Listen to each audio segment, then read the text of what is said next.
Howdy y'all, welcome back. I'm so sorry y'all that I have not streamed. Well, I missed 2 streams.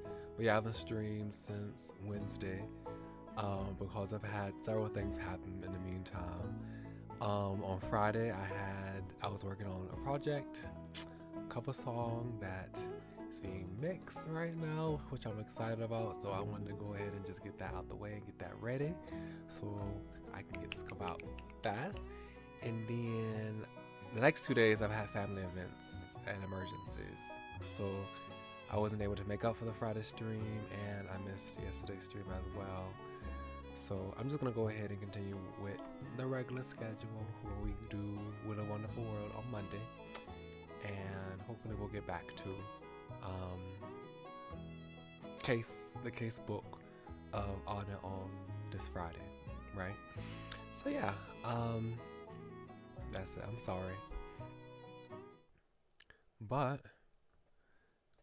let's just jump right back into this game.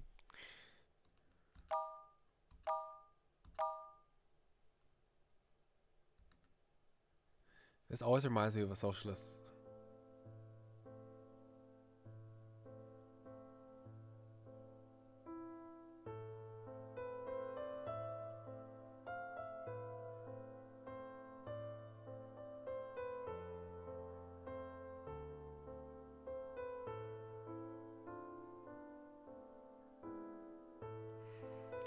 It says persistence might be a beautiful mistake, but the beauty of the mistake inspires more persistence. Interesting. But I'm like, this music is not the same as the music that we usually hear when we open up this game. This is weird. Ever since he's taken over for us, this music's changed. Interesting.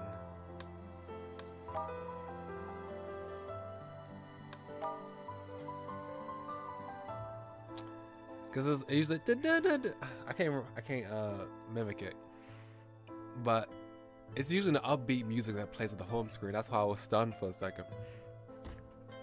Howdy, Okapi Flower. I'm doing well today. How about you? How are you doing? What we's gonna do? We have this. This is connected to that. I want to see what this is about though. I was trying to change the ending, so we haven't even gotten all the endings yet though. Let's see.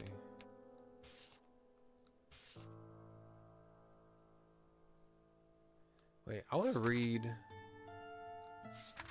what are the endings so far.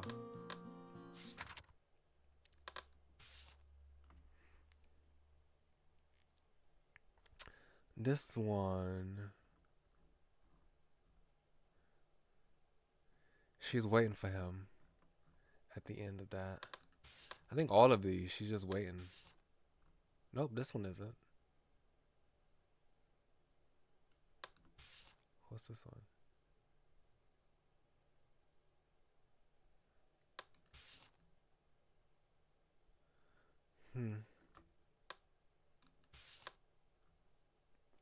Let's try these last 2.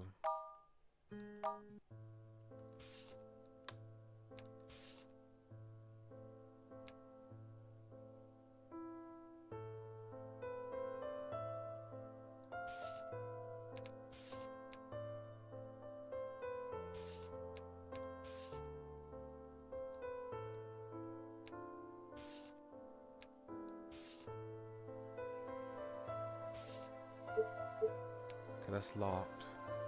I don't know. Is this supposed to be different? I'm so confused. What is this? Oops.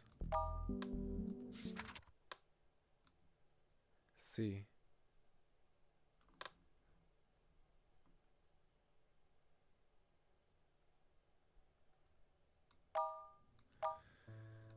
I don't know. I don't know what it's supposed to do, but I don't know. We'll try that and see if something else happens. Okay, the boy with a baseball cap and Unit 4 gone.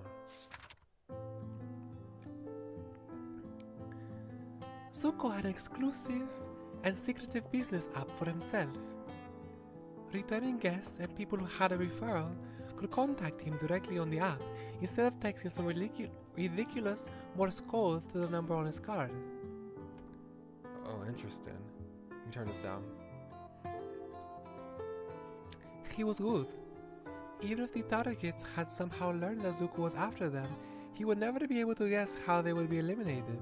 They would never be able to guess how they would be eliminated, nor when or where it would happen. He was like a magician. Business was good, but he always referred most of the jobs to his associate. He rarely got his hands dirty, and he never asked for a cut of the proceedings. He told me that he wasn't doing this for money, but for information. Occasionally, he would bring up some stories from the days when he had been working for Ray. A lot of them reminded me of my older days. Oh, so he worked for Ray as well. He eventually made too many enemies as well, and started for a while after leaving Ray. Once he was already too deep in the assassin for pay business, he realized that he had to give it his all to survive. He also learned that the information is more important than your kill count. Thanks to his connections, I was able to learn the identities of the people who had been after me. They were exactly who I thought they would be. Yet it was practically pointless at this point. Right now, my head was worth quite a fortune. If I ever showed up on the street without a disguise, someone would be gunning for me in no time. I had to move to a new place every 3 months. All the locations were scouted in advance for me by Zuko. He was the only one who knew where I live. Currently, my hiding place is Pitt Street 96.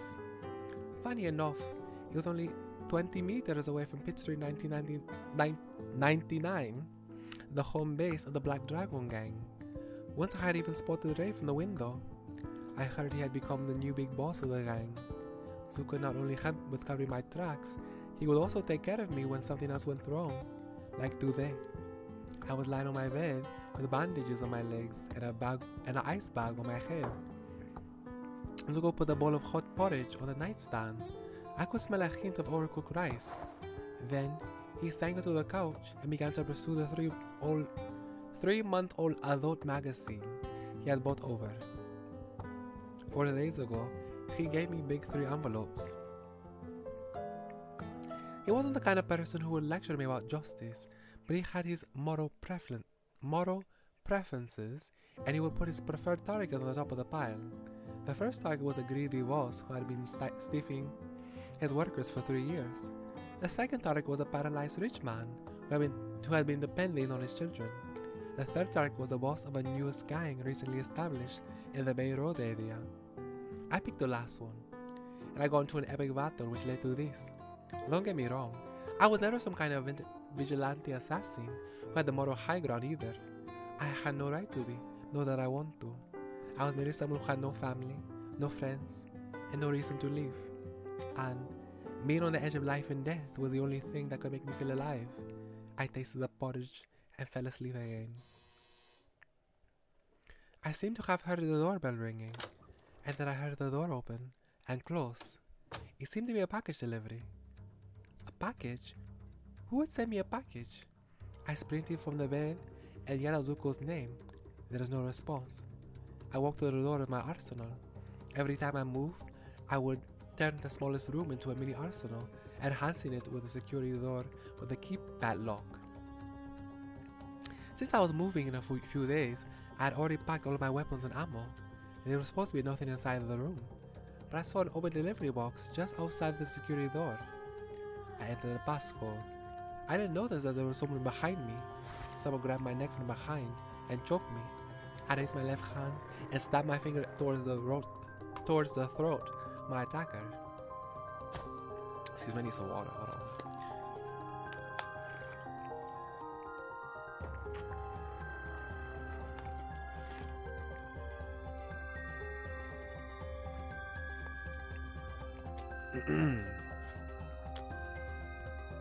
My throat hurts. Okay. He did a backflip and got away from me, landing precisely on the window ledge. His lower baseball cap covered most of his face, so I could only tell that it was a slim fit young man. You are indeed as good as they say. No matter. My mission is done anyway. You never. Oh, see you never. I missed that. Sorry. This wither-sounding boy left me with his final word, jumping off the ledge and disappeared. I had more important matters at hand than going after him. I went back to the security door. It didn't open, even though I had entered the passcode. The only explanation was that Zuko had locked the door from the inside. He must still be in there. Why would he do that? Uh-oh, goodness gracious. An enormous force blew the door open from its hinges, twisted it, and tore into a million burning pieces that were flying towards me. Zuko was flying in the air along with all the debris. Oh, was he still here? Oh. His neck was bent at an inconceivable angle due to the explosion. When I finally woke up in the ICU, I realized that my left arm and both my legs were gone. I knew that I probably didn't have much time left, yet the doctor still bluntly told me that another piece of news.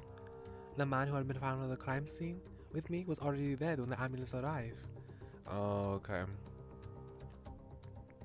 Strangely enough, when the doctor said, "I'm sorry for your loss," I wasn't really feeling too much loss, Alicia.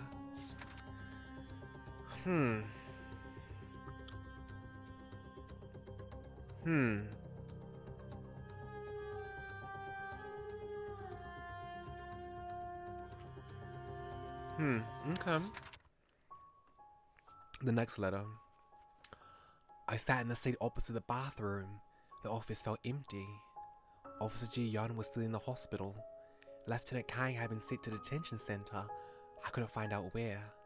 And Officer Min-jun, I would never be able to see him again. So I was the only one left in Unit 4. Oh, that's so sad. Officer Min-jun had been murdered. This case had been turned over to the Superior Investigation Agency, with Unit 3 assisting. Yesterday, people from Unit 3 had come over and taken everything that belonged to Lieutenant Kang. Fortunately, I had been prepared in advance. I had been made copies of some of Lieutenant Kang's case files and reports. I also kept the red folder with files from Unit 2.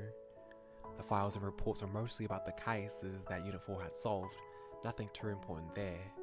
Although, I did read a lot of familiar words in the reports. My words. I finally understood why he had always told me to write longer reports. He probably had not just copied my reports, it looked like he had just done the same to the reports written by Officer Min-jun and Officer Ji-yeon. I shook my head, put them away and opened the red folder. After I had taken Lieutenant Kang into custody, I had read everything in the folder multiple times. I had learned that Lieutenant Kang had been the only surviving member of the old Unit 2. The files in the folder had records of the details of Operation White Bay, which had been initiated by the previous police major. They had also included every mission that Unit 2 had been involved with. Every mission had been a success except the last one, codename W620. It was during that mission that almost the entire unit had been taken out. Lieutenant Kang must have been reading these files as a memorial to his former colleagues. I could still remember him crying when I saw him, looking at the documents. I could also remember that Officer Min-jun telling me awkward military jokes while he was reading the Encyclopedia of Firearms. It almost felt like everything had just happened just yesterday. I had fought so hard to be a member of Unit 4. I thought I had a chance to spar with Lieutenant Kang every once in a while. I thought I would be listening to Officer Min-jun's war stories, telling me of the events that had happened a long time ago on some distant islands. I thought that one day I'd been fighting side by side with 3 of them, all in the name of justice. It had never occurred to me that that day would never come. It had been 3 days since Officer Min-jun was murdered. I heard that they found an unregistered Glock 43 in Lieutenant Kang's home. They had also found his fingerprints on the gun, and the barrel matched the rifling twist patterns that they found on the bullet inside of Min-jun's body. The time of death had been determined to be noon of the day that we found his body. It happened at a time when we finished taking a drug dealer's statements, and Lieutenant Kang had just left the station a little while earlier. However, Lieutenant Kang had offered no alibi for himself. Goodness gracious. How could Lieutenant Kang have possibly done something like this? There must have been something he couldn't reveal. If only I could find out where he had been during this time. So far, that was the only information that I had learned about this case. I had tried seeking out Lieutenant Kim multiple times, expressing my wish to help out as much as I could with the case. Although I knew that being a member of Lieutenant Kang's unit, as well as a teammate of Awesome in June, I didn't have any right to be included. Okay.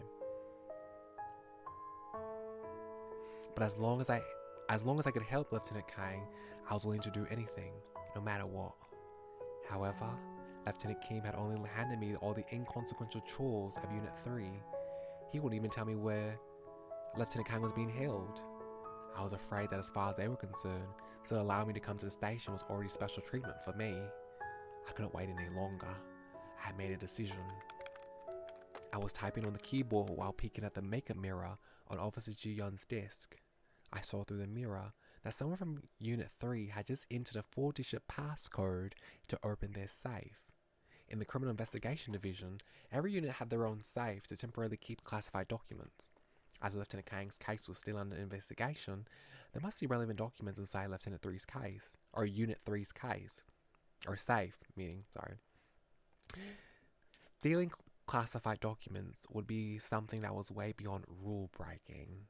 If I got caught, I don't even know what kind of punishment if I got caught, I don't even know what kind of punishment would be waiting for me. But as soon as I remembered Officer Min Jun's death and Lieutenant Kang being framed, I knew it was something I had to do. Okay, so I'm pretty sure that this letter's going to end with him failing and getting caught. We have to fix it. This will be my justice. 7 p.m. The last person in the last person in Unit 3's office wing, Lieutenant Kim, had finally left. I stayed in my seat and kept typing on the keyboard for another 5 minutes. I didn't stop until I made sure the entire floor had no other people, and then I walked over to the safe of Unit 3. There was a basket of candies on top of the safe. I opened the door. There was nothing inside. There was nothing in the safe. Lieutenant Kim had opened the safe earlier before he left. Maybe he had taken everything inside with him? I went back to my seat, defeated. What else could I do to help Lieutenant Kang? Who else could help me now? Alright, I should go see Officer Ji-yeon. I hurried to the hospital, but I didn't get to see her. The nurse told me that she had checked out and left the hospital earlier that day, but I didn't have a phone number to contact her. Damn it, was there nothing else I could do? Please, Buddha, please guide me. What should I do? Chang Yeon-min. Professional. Complete the profile of Alicia. Okay.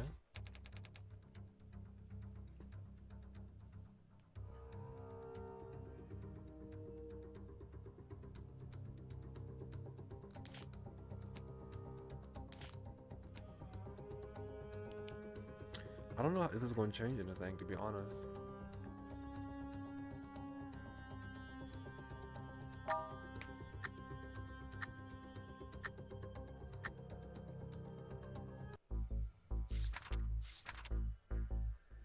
But I still said there's nothing inside. How does the stack of files in the safe if I said there's nothing inside? I'm confused. There was a stack of files in the safe. I quickly flipped through them. They were exactly what I've been looking for. But before I could find out where Lieutenant was being held, I heard somebody walk in my direction. I quietly closed the safe, hid the files under my jacket, and snuck into the bathroom. In the men's bathroom where there was a stall that had a window to the outside. It wasn't too big, but it was enough for an adult like me to climb out. And the back door of the station was not too far away from the outside of the window. I opened the door to the stall and stepped on the toilet lid when I heard a deafening scream. Meow! I let out a scream myself and fell to the floor. The bathroom door opened. The person who had just come in was no other than Lieutenant Kim. For a moment, I even suspect that he had seen through my plan to steal the files the whole time. Lieutenant Kim pulled me from the floor and took the files away from me. Then he said in a lowered voice, "For the sake of us having worked together for a while, I won't tell anyone about what happened today." I thought Lieutenant King would be saying this in accusatory tone, but I looked up at his face. I realized he was actually smiling. Why would he be smiling? I couldn't figure out what he was thinking. Or like if it was a chill down my spine. I'm scared.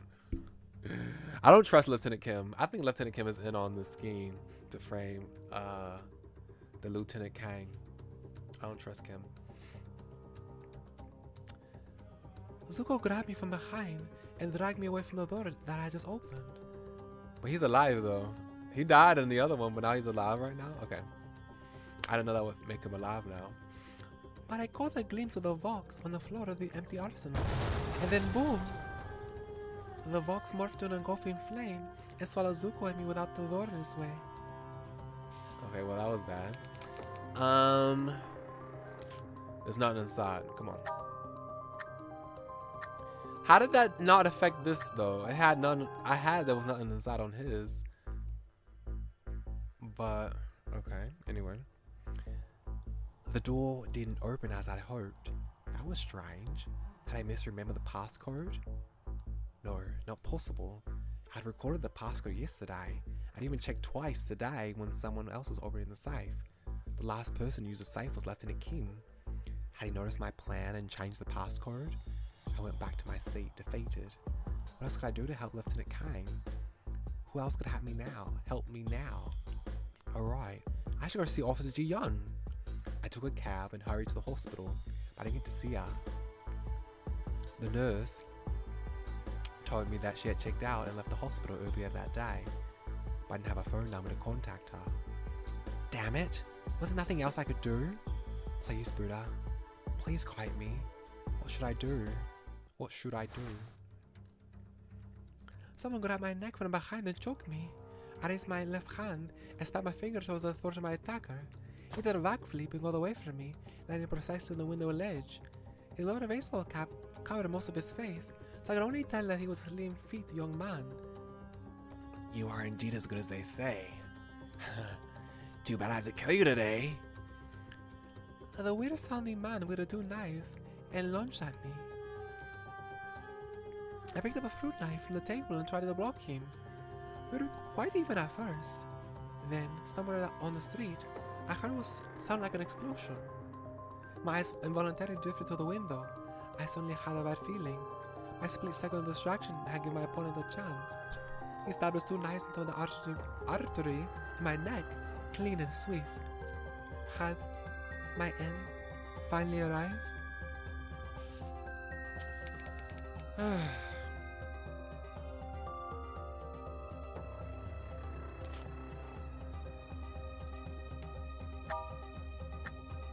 Okay, this changes it. Zuko grabbed me from behind and dragged me away from the door. An enormous force blew the door off its hinges, twisted it and tore it into a million burning pieces that were flying towards us. Zuko blocked most of the debris from me. His body had become almost unrecognizable. He was holding my hand so tight that when he died, Zuko was gone. There was no funeral. A couple of body handlers took care of everything. Complete 75% of dictionary. Okay. Master Reader achievement. Blue tracksuits, white gloves, black backpacks, and a dark SUV are the trademarks of body handlers who typically work in a two-person team. The first question to whomever that answers the door is, would you like some flowers? We have some white chrysanthemums. The answer must be, do you have red ones? How many would you like? 1. Then the duo would take out the right number of body bags from their backpacks and offer their condolences before entering the room. Sorry for your loss. If, however, the response is incorrect, or if anyone inquires about the price of the flowers, the duo would immediately make up an excuse of having left the flowers in their car and leave the scene as soon as possible. The rules of the body handlers are well known among the assassin community. Occasionally, they might knock on the wrong door and run into a professional by accident. Then they might be chased off with a scolding. I'm not looking for flowers today. If you come here again, I'm going to send flowers to your place. Okay. During the night of the full moon, a few days later, I opened my fist and examined my palm under the moonlight. Zuva gave me one last present. He had been hiding it in his hand before stuffing it into me when he died. It was a small metal part that I had taken off the baseball boy's bomb. Wow, I got an S, but this is bad. Okay.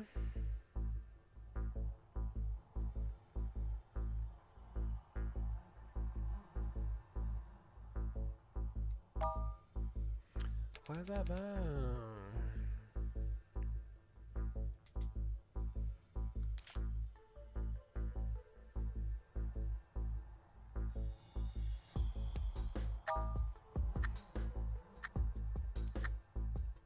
So if you switch these, that does something?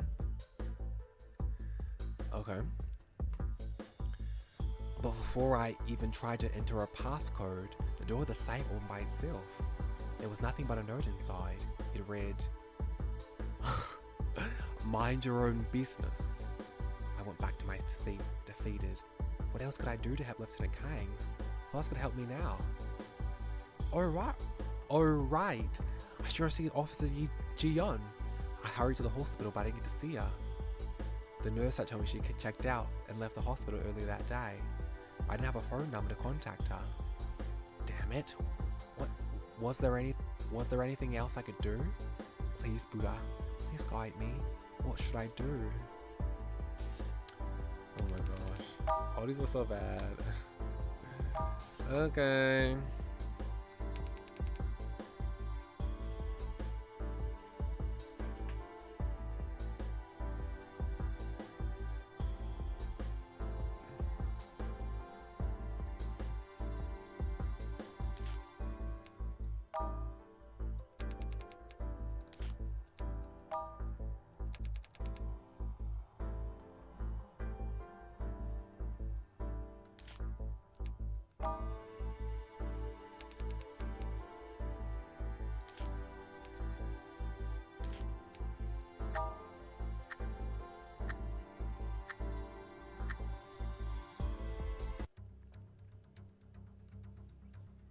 I don't remember what the accent I gave Zuko.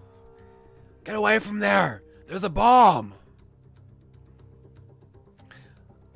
Zuko screamed and ran towards me. He reached his hand out trying to pull me away from the locked door. An enormous force blew the door off its hinges, twisted it and tore it to a million burning pieces that were flying towards me. Most of them went straight into my body. I felt a big hand patting my back. Hey, kid, what are you doing over here? I'd heard the footsteps coming towards me, so I stood straight in front of the safe.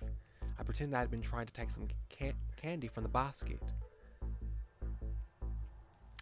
You have given me too much work, so I want to take some candy and relax a bit. Okay, so this is Kim. I guess it's Kim. Sure. How are we gonna take a bath? It should even be more relaxing. It was already after hours. The spa in the station was quite crowded. Lieutenant Kim was soon chatting and laughing with other people who were hanging around. I stayed in the corner of the spa and didn't join the others. I remember the time when I was in the spa with Lieutenant Kang. It was because of the steam from the spa, but I felt my eyes watering up. Aww. I don't know what to do for him. He's hard. Did I do that already? I did.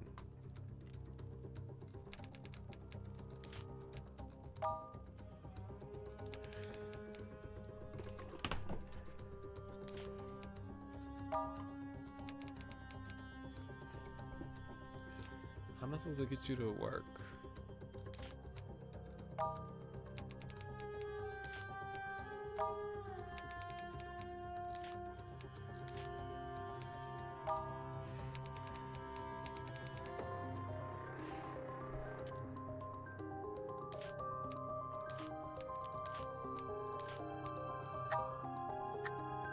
Okay, this is new. I was trying to get something for him though. Zuko wasn't in the arsenal, nor was he in the apartment. Somewhere on the street I heard what sounded like an explosion. I ran downstairs and heard people screaming and crying in agony. There were injured people everywhere I looked.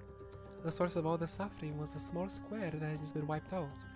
The food carts that sold beef balls were all gone. A dark, radial scorch mark that was left on the concrete in the middle of the square. But in the center of the darkness, there was nothing. There was nothing left. Hey. Okay, let me look at this.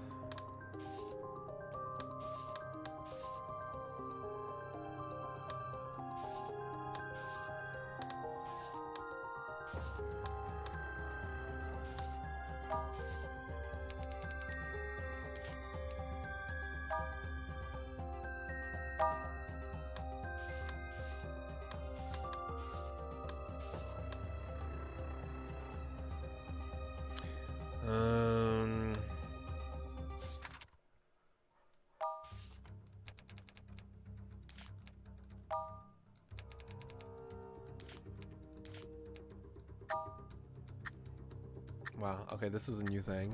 I'm trying to get some for Chang, not you. I've already have your ass ended. Okay.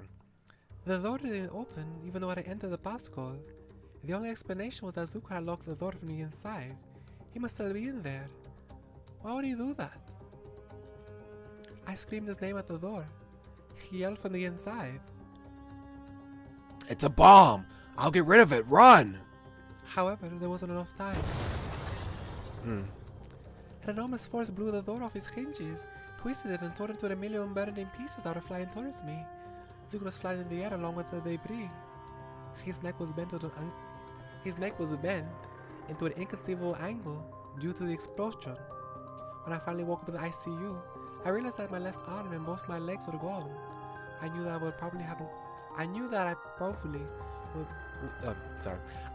probably didn't have much time left. Yet the doctor still bluntly told me the other piece of news. The man that had been found at the scene with me was already dead when the ambulance had arrived. Strangely enough, when the doctor said I'm sorry for your loss, I wasn't really feeling too much loss.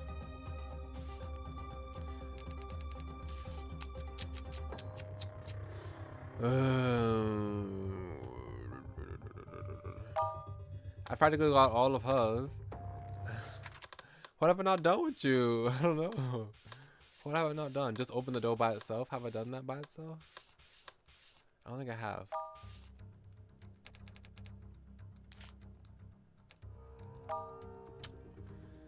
Okay. I have no idea.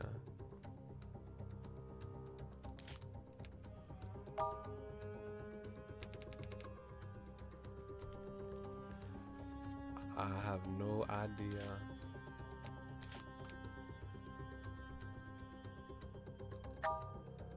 Okay, well, I got all of hers. I got all of her endings. Get away from there! There's a bomb! Zuko screamed and ran towards me. He reached his hand out trying to pull me away from the door that I just opened. But I caught a glimpse of the box on the floor from the empty arsenal. And then boom! The box mortared into an engulfing flame and swallowed me without the door in its way. Okay, I'm gonna have to look this up because I've gotten all of Alicia's, but not any of the new Chang ones. So let me look up the S ending. Will a Wonderful World walkthrough, or God, I should say. Chang Yun Min. Come on now.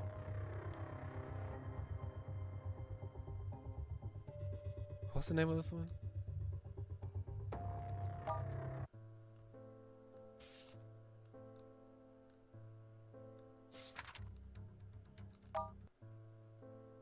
Chang Yun Min. Okay. Unit 4 gone. Okay. Start. That's the name of the case. Unit 4 gone.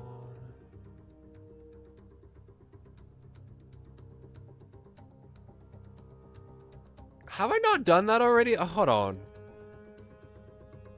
Have I seriously not done that? I'm so silly. I'm so silly. What is wrong with me? I am so silly.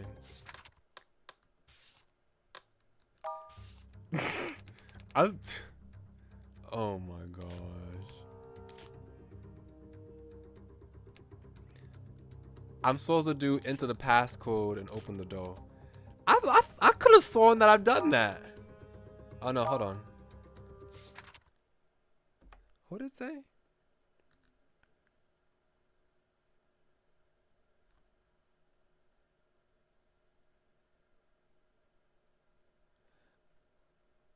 Oh, okay. I can't get the S rank until I do meow meow meow for Spotty. Oh, okay. I'm like, I'm pretty sure I've done that. Oh, I see. It's grayed out. I see that as a grayed out right there. Okay, so I can't do it right now. Have I not gotten your letter yet? What is this? Okay. Well, I have to wait until I get Spotty's letter. Okay. Okay, well, let's do this then. Oh no, we've already done it. Is there one we haven't done yet?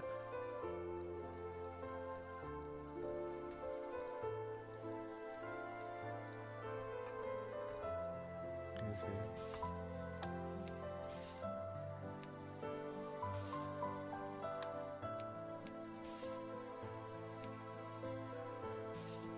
Okay, let me go through the list. Hold on.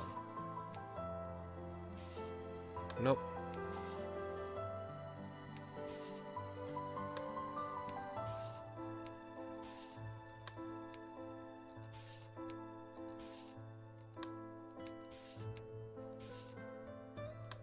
Okay. Well, I can't do nothing with that yet.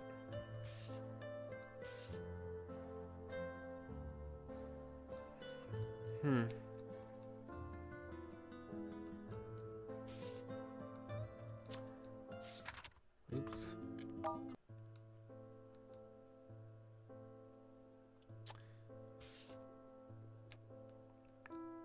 Should I try to change the endings of some of these? Oh my gosh. Well, I have to add this new mechanic. I don't know how to do this new mechanic. I don't know what I should do. Okay.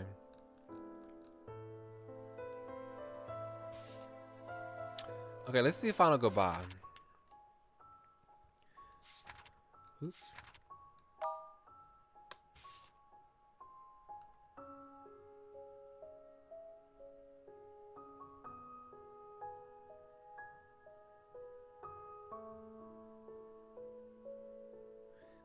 The only other ending for him is that she gets cancer instead of him. I'm so irritated by that.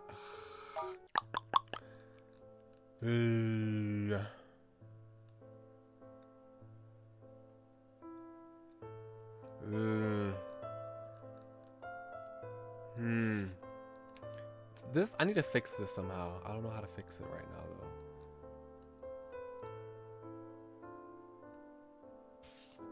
What is this ending right now that I have? I have the last one.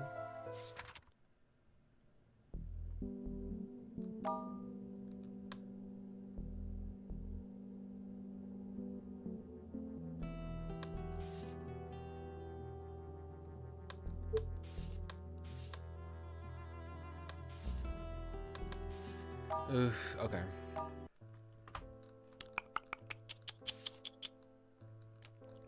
I might have to go and try to just do...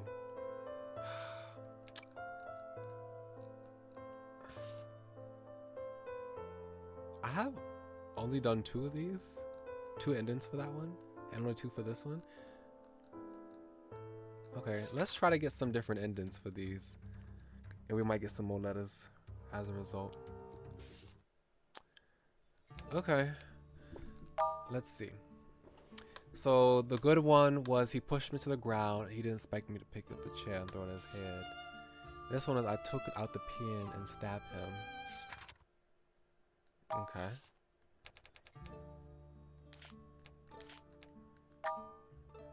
This changes it. His.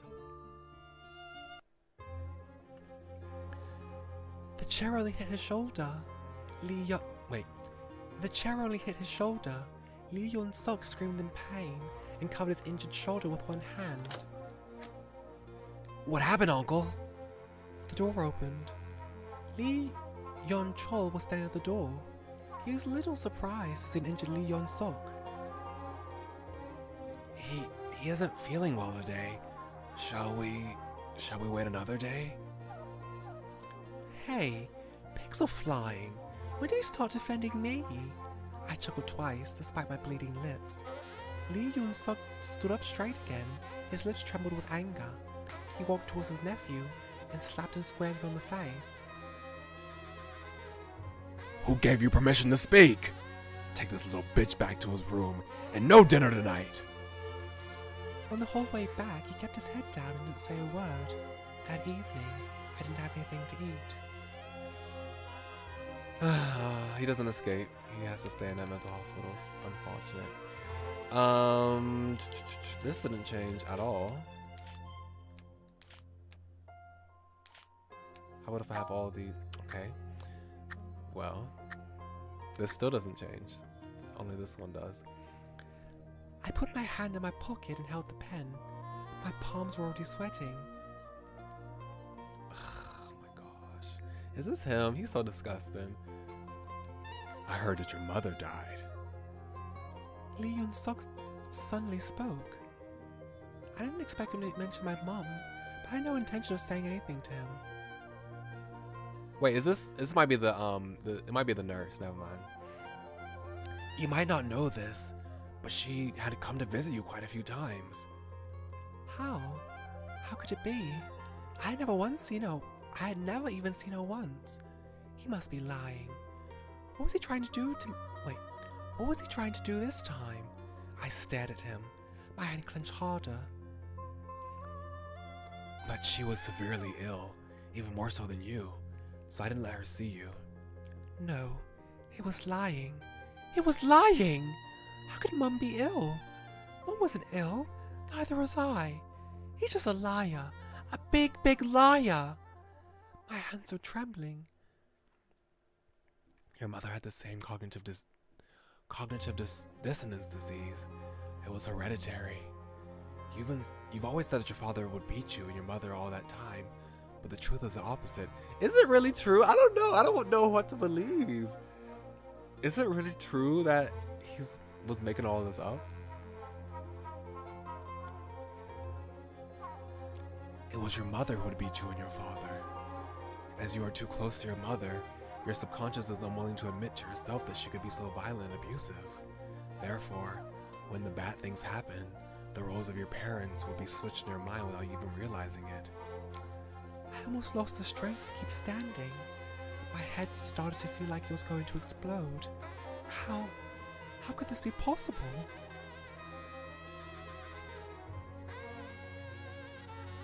This is disgusting. This is so disgusting. Your father realized that your mother was getting worse, so he paid a lot of money to let us take you in. He thought that we could help you with your condition, and you would be safe here too. But now he's stuck here getting sexually assailed by the doctor that's supposed to be healing him, that's supposed to be treating him every single day, and you do nothing about it, and you and none of the nurses do anything about it. And you saying all this, saying that your father spent this money to help him, you're saying all of this knowing that he has to go through abuse here too. How could you know all this and say all this and tolerate what your uncle's doing?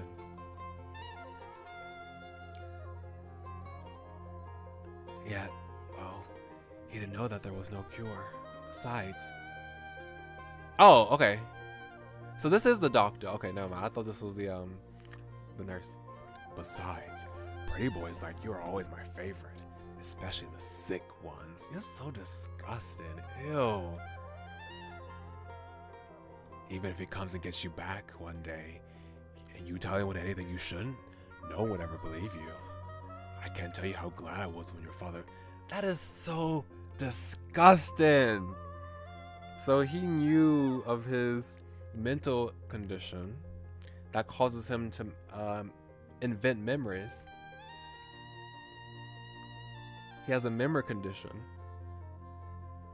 So he knows this. So he knows that even if he tried to tell someone about the abuse that he faced, he knew that people won't believe him because he always makes stuff up. That's disgusting. That is so disgusting. That bastard. Why would he lie to me like this? Hadn't he tortured me enough? I must kill him. I raised my right hand up high and stabbed him towards the chest with the pen. He dodged to the side and punched me right in the stomach. Lee Yoon-suk pushed my head against the floor hard. He ruffled my hair and laughed at the sight of my powerlessness. There was nothing I could do but be pinned to the ground. I wanted to cry, but there were no more tears. So I got Dark Truth. Learn about the condition of Park. I can't remember his full name. I hate that.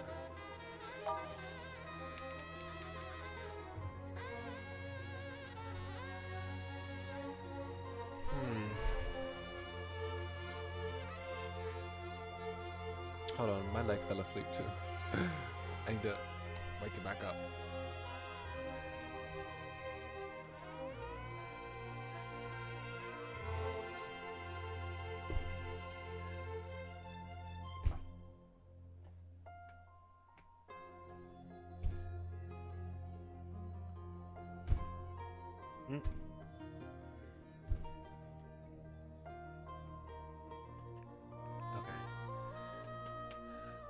I gotta wake back up. But how do I get more? Damn.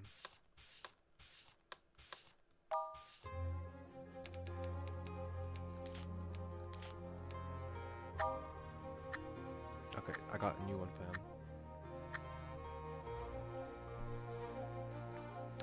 I plunged the pen deep into his throat. He stumbled back, pulled out the pen and threw it to the floor. Lots of blood were gushing out of the hole in his neck. I could see that he wanted to kill me very badly.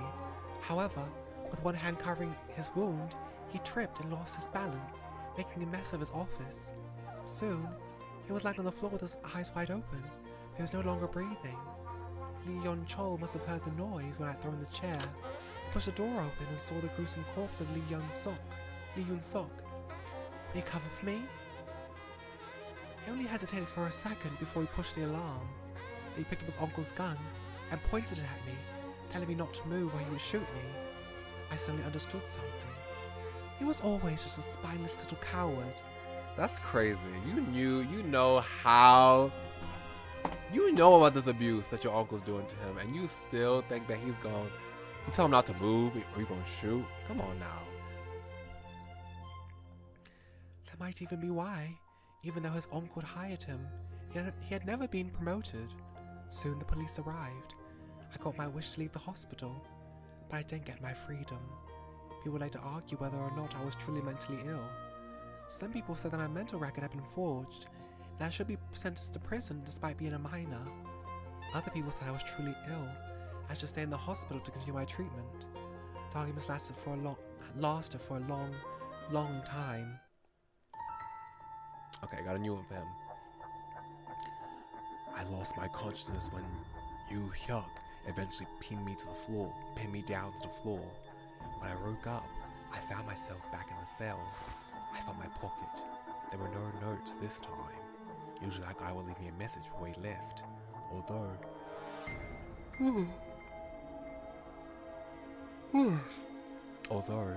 there will be a couple of times before he had left without a Although there'll be a couple of times before that he had left without a note.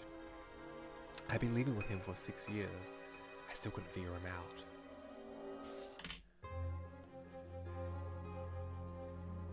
Okay. Living with who for 6 years?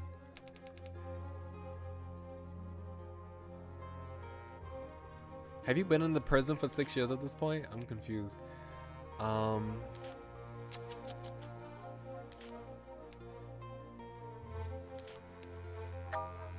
Okay, I guess I'm new for this too.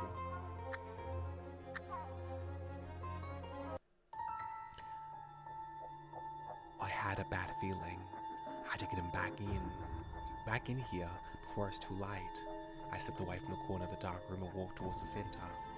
A mysterious visible force appeared again, almost immediately. It was as if there were numerous dark hands that were pushing on my shoulders, grabbing my ankles and trying to stop me from walking into the light and regaining control of my body. I was pushed down to the ground, but I kept crawling. More hands were grabbing my feet, my legs, and dragged me to the opposite direction. I could not give in. I would not give in. At last, I grabbed my feet. Enough, you bastard! Get out of here! The hands suddenly scattered away. I could see clearly again. The belt hit my face once again. Yu Hyuk didn't notice any of the changes I'd just gone through. It was continuing the senseless torture, and I had to carry on. The pain right now was nothing to me, especially compared to those people from 6 years ago. It was absolutely nothing. Wow, that was rank A.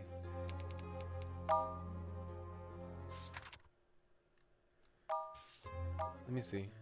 Still no new letters.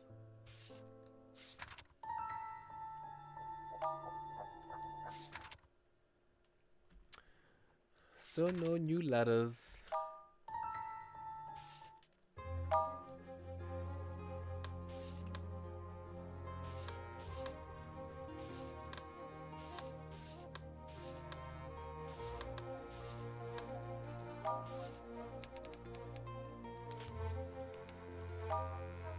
Oh, that was S? Okay.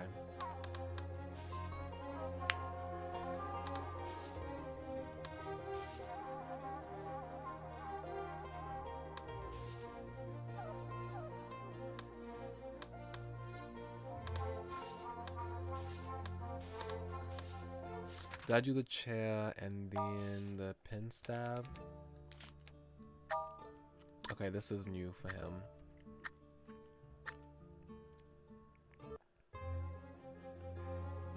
Oh, quite brave, aren't you? He ripped off my pants and noticed the pen in my pocket. I tried to grab it, but he slapped me square in the face twice with both of his hands. I fell to the ground. Everything looked like a blur. I didn't have any more strength to fight back. Lee Yun-suk took off his belt and gave me an unusual lesson, followed by the usual routine. In the end, nothing had changed. I gave him Australian accent by accident in the end. That was a bad ending.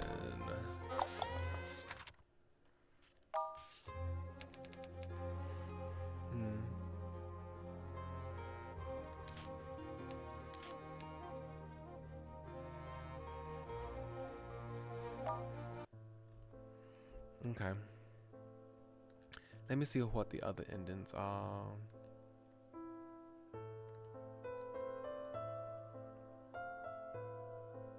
Plan gonna rhyme.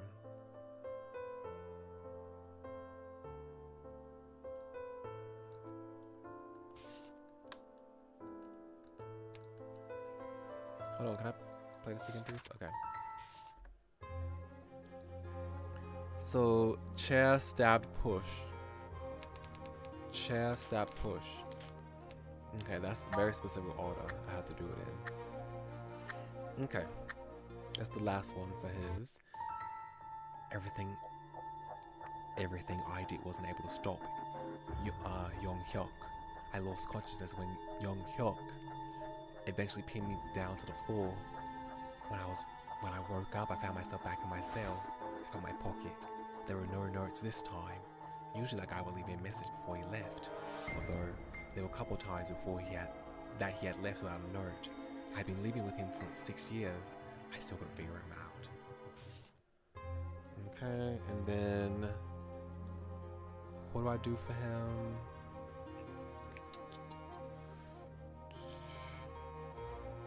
Which ones have I not gone yet? I haven't gotten these last two. Okay. So I need to do chair, stab, push, stab, push. Okay. I'm surprised I haven't done that already. Chair, stab, push. And then stab, push.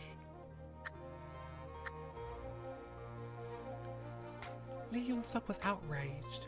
He slapped me square in the face with both of his hands. I fell to the ground.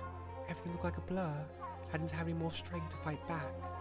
The chair really broke the foam behind him, and I was able to dodge the pen when I tried to stab him. I only hurt his shoulder a little. I knew I had to be physically stronger to have a chance.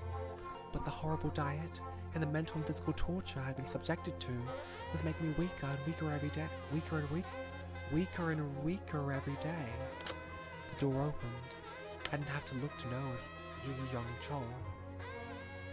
Uncle, why is your shoulder bleeding? Do you need some help with that? His voice was shaking, but I could tell that he had mustered all of his courage to just say something. Who gave you permission to speak? His courage was only met with more insults from Lee Yoon-suk, so he walked out of the room in silence as usual and closed the door behind him. As soon as the door was shut, Lee Yoon-suk slapped me again.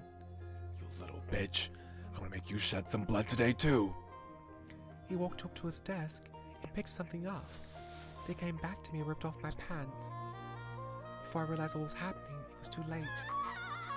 Oh, I hate this! I hate it! My excruciating scream echoed throughout the entire hospital, but not a single person cared. Ugh, I hate that. Disgusting. Disgusting. Oh, this is the last one I have to do, fam. Thank goodness. I was able to dodge the pen when I tried to stab him. I only hurt his shoulder a little. Lee Yoon-suk was outraged. He slapped me square in the face twice with both of his hands. I fell to the ground. Everything looked like a blur. I didn't have any more strength to fight back. The door opened. I didn't have to look to know it was Lee Young-chol. Uncle, why is your shoulder bleeding? Do you need some help with that? His voice was shaking, but I could tell he mustered up all of his courage just to say something. Who gave you permission to speak? His courage was only met with more insults from Lee Yoon-suk, so he walked out of the room in silence, as usual, and closed the door behind him. As soon as the door was shut, Lee Yoon-suk slapped me again. You little bitch, I'll make you shed some more blood today too. He walked up to his desk and picked something up. And he came back to me and ripped off my pants. Before I realized what was happening, it was too late. My excruciating scream echoed throughout the entire hospital, but not a single person cared. Okay, well, I got all of his endings. I'm switching this though. Hold on, oops.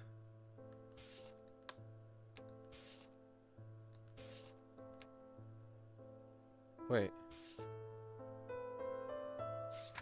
Wait. Why was that locked? Wait. Oh, wait, hold on. Why is this locked now? Wait.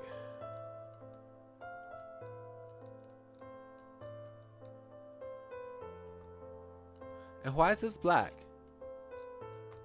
And why is this locked? Oh. Okay, I see. If this is an A, then that locks Alicia, and then if Alicia is locked, yeah. If Alicia is locked, then Carlos is locked as well. That makes sense. I was like, what does Pog have anything to do with Carlos? Okay, I see. Okay. No new messages. Okay. Have I done all of your yes, I've done all of you already.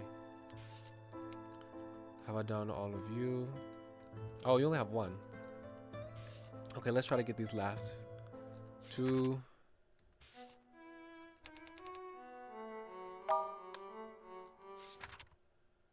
I just need one. There was a knife on the nearby desk. Step forward, you monster. Have I tried you monster? I don't think I've tried that by itself. Let's try that by itself. Nope, that doesn't do anything. Excuse me.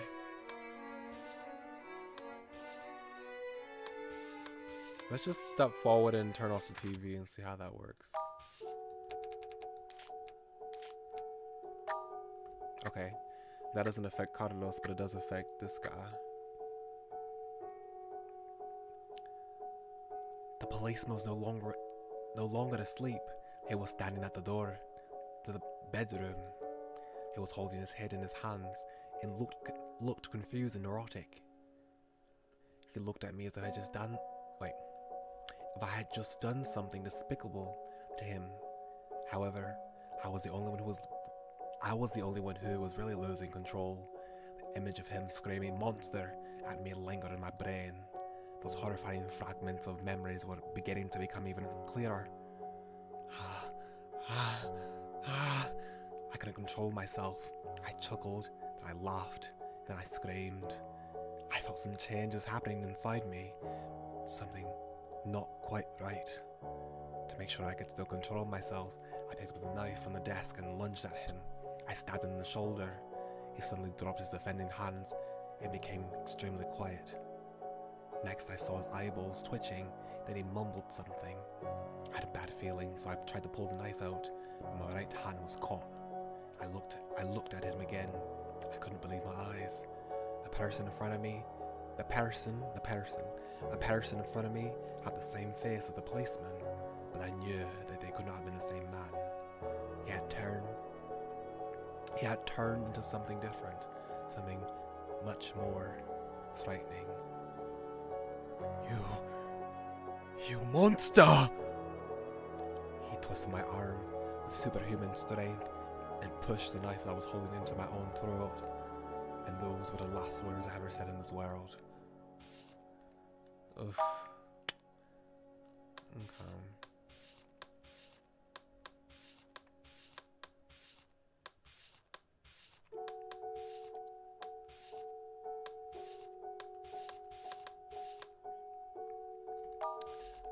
Okay.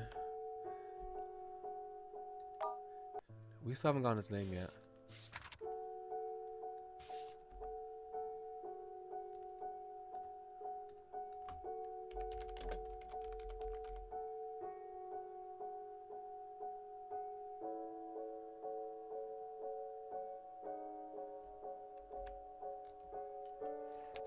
Okay, which one haven't gone yet? I haven't gotten this one.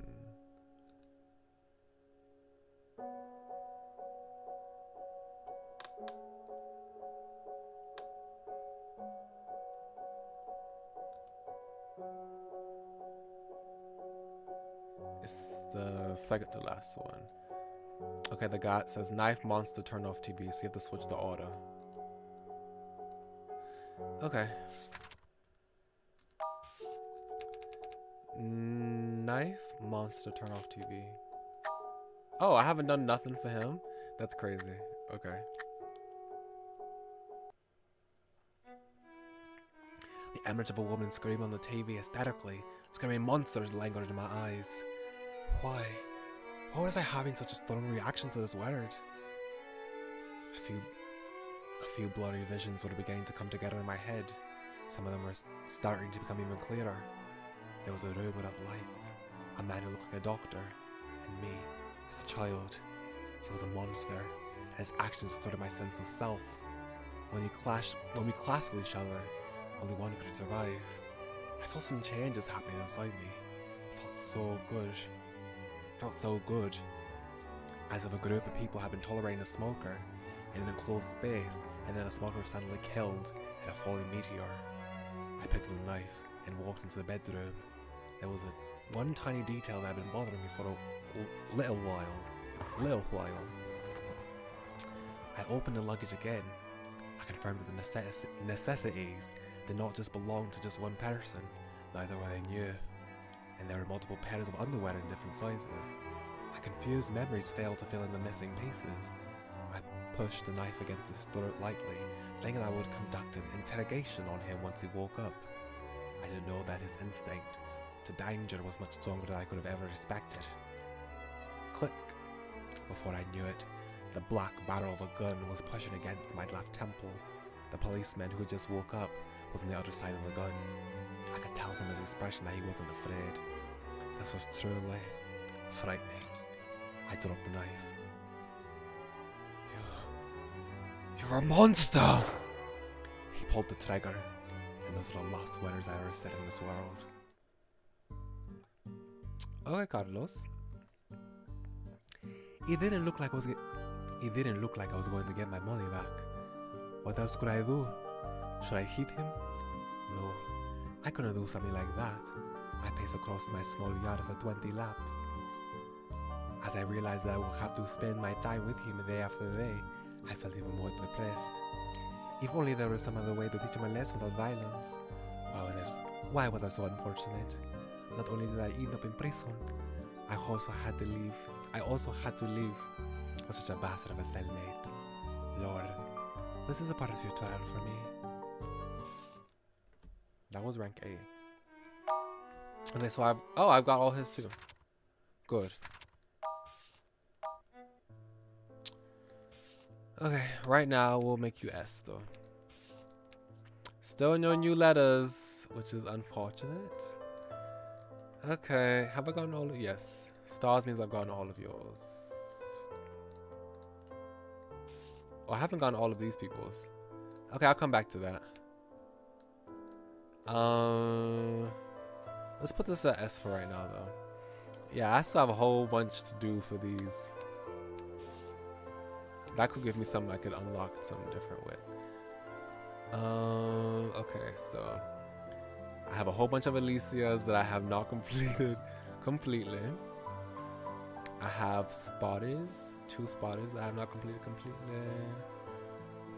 I have Changyeon Min, a bunch of his that I have not done fully. Okay, well let's go down Alicia and see how it is. Oh, well, Carlos still has some that I haven't done yet. Yeah. 1. This is black? Wait, I'm confused. Why is this black? And why is that black?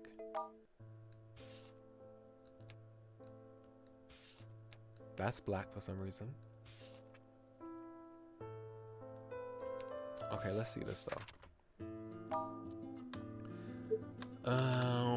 Okay, I walked over there. My cell phone fell to the ground. Okay, I'm just gonna look at the guide for this last one. I'm not gonna try to go and just get through. Try and rack my brain to get that last one. Carlos.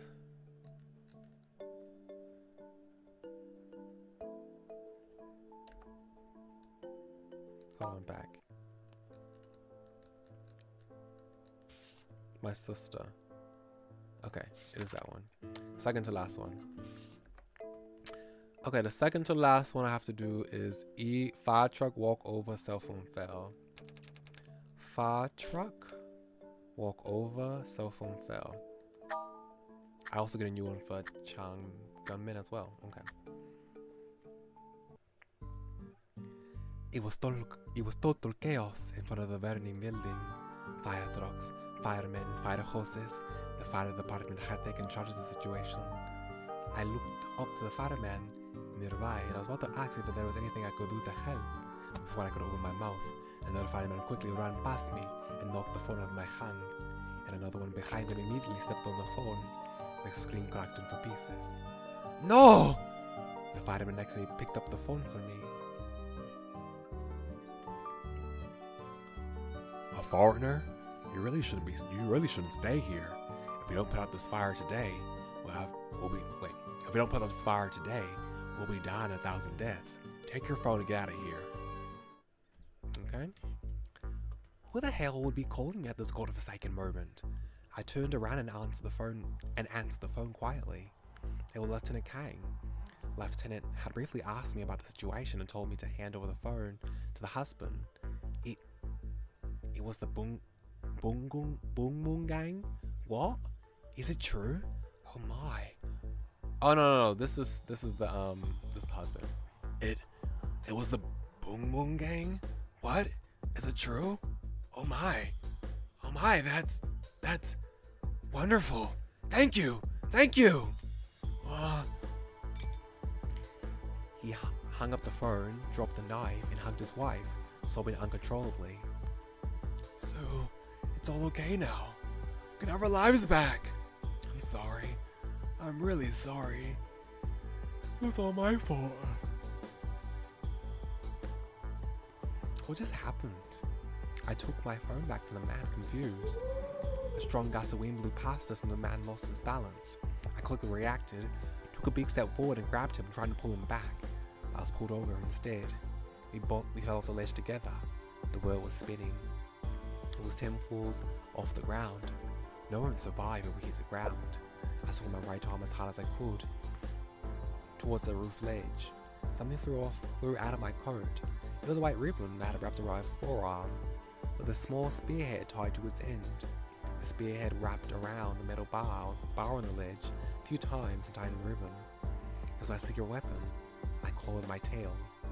For a moment, I let out a sigh of relief, thinking that we were safe. But the bar couldn't hold our weight and began to bend. I tied my left fist and grabbed the man's shirt harder. I burned that last drop of my energy inside me as well. I tied my left fist and grabbed the man's shirt harder. I burned the last drop of energy inside me with all the adrenaline I had, and forced every single muscle cell to release all of its power.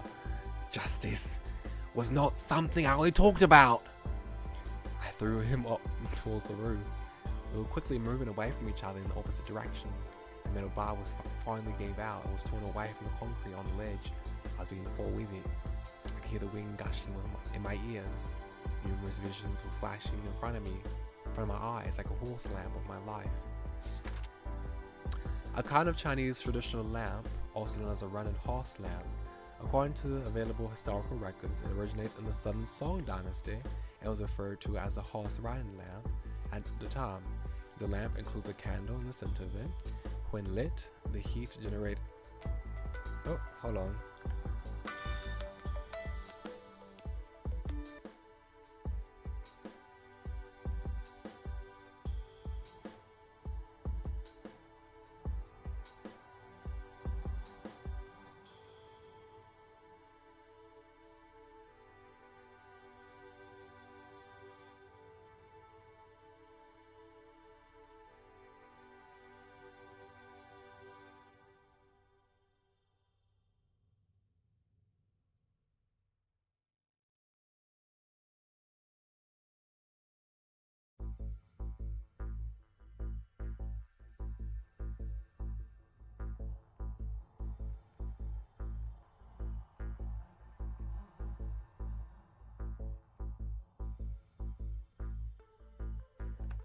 Come back. When lit, the heat generated from the candle drives the spinning of the center wheel. The pictures on the lampshade will also start spinning, creating a very basic animation. In the early days, the pictures usually depicted a general riding on a horse, hence the name. According to I Ching, when someone is facing immediate death, one's entire life might flash in front of one's eyes, like a horse lamp. That makes sense. In modern days, some refer to something that is stuck in a loop as a horse lamp too, such as horse lamp news or horse lamp numbers. Interesting.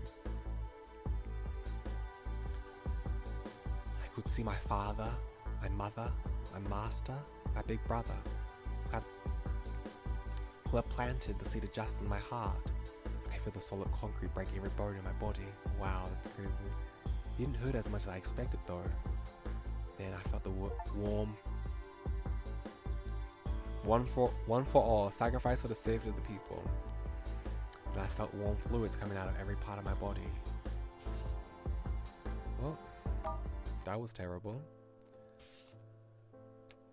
So we will do this.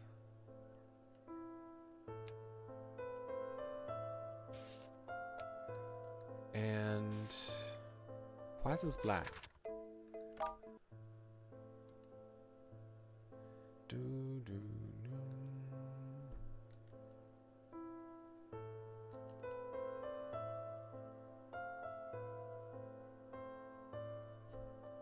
What's the name of this? Case kidnapping.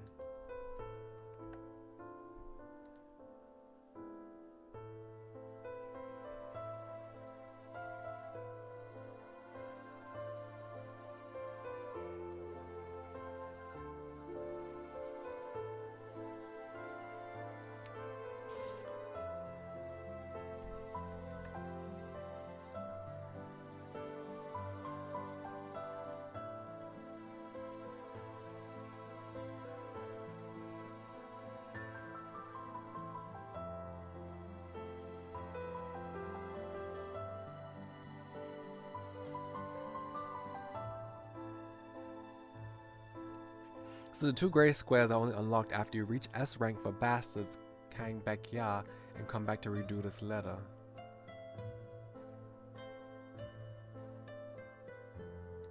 Okay.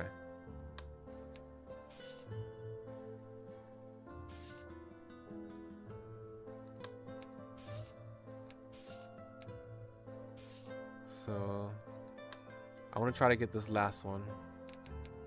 Oops.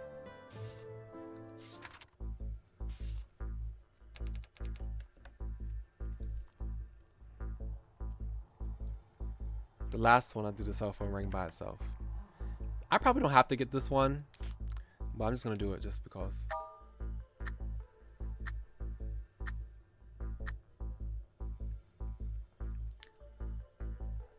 Who the hell will be calling me at this godforsaken moment? I turned around and answered the phone quietly. It was from the station. They told me something important had happened to the unit, and I must get back as soon as possible and wait for further instructions.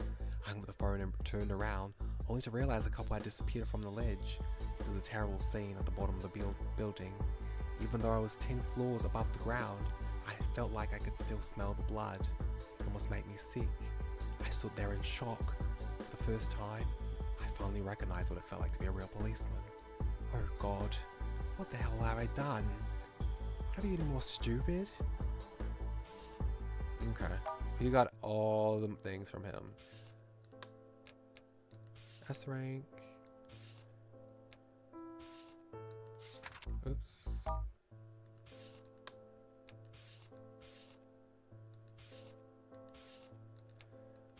Okay. Mr. Kwang and relay race. Oh, we've gotten all of these. We just haven't gotten all of his. Okay. Let's see if I can manage to figure this out by myself, because we've only done 2. What have I done so far? Took it from his hand, please. Hand it with what was in my hand, please. Okay.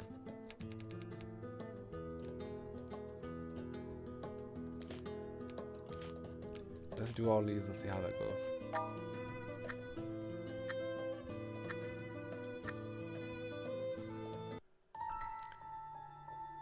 A dark red hole appeared in the forehead of the owner.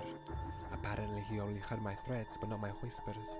No matter how hard I tried to signal him, the old man could not get my hints. Just when I was about to give up, the gun went off by accident.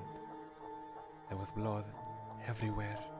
I ran out of the store, completely forgot about Mr. Kwang, and began running back the way we had come from. Mr. Kwang never tried to catch me. A few people in the studio gave me some strange looks. They must have thought I was a madman. I wasn't mad. I was guilty. I was guilty of killing someone. I had to confess. I must confess! Before sunset, I was sitting in the police station. There were blisters on both my feet. Lord, I have to confess. Please forgive me. Okay, that was a bad one. Which ones have I done already?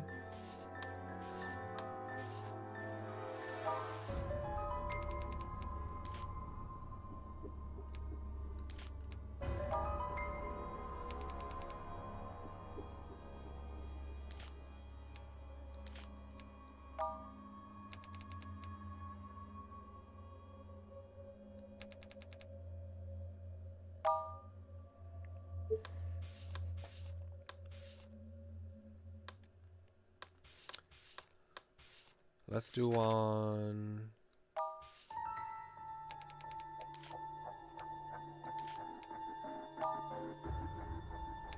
Okay.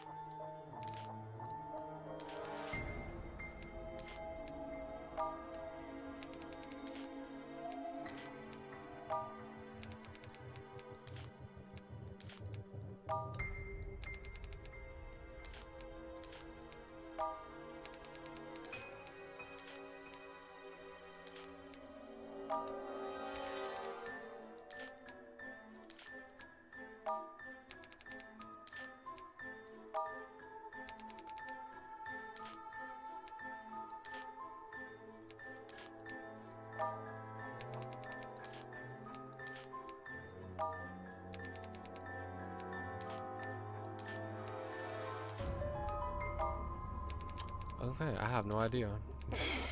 What I'm supposed to be doing. Oh, here we go. This is a new one that we haven't done. I hid the only valuable thing I own in my left palm when I smashed my hand down on the counter. My cell phone. The owner looked outside the window and seemed to understand what was going on. He accepted the cell phone quietly and took a few large bills out of the drawer, which was worth more than my phone, and handed them to me. Thank you so much, Mr. Owner. I left the store and handed the plastic bag with money to Mr. Kwan. Uh-oh. How dare you play a trick on me? You think the Black Dragon is just a joke? He punched me in the head and knocked me to the ground. He then gave me several heavy kicks on the stomach. The passersby around us all hurried away, afraid of being caught in the middle. Okay. Now I'm stumped now.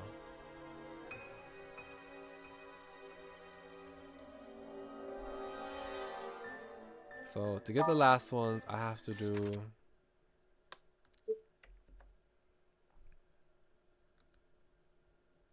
Please took a gummet off and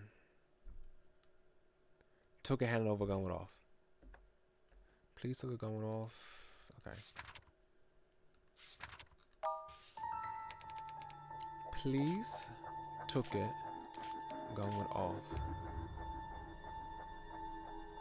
Oh, I didn't even pay attention to the fact that it just has to go in this order on that side because the numbers are on that side. I didn't realize that on this side it could be in whichever order I please. I forgot about that. Oops.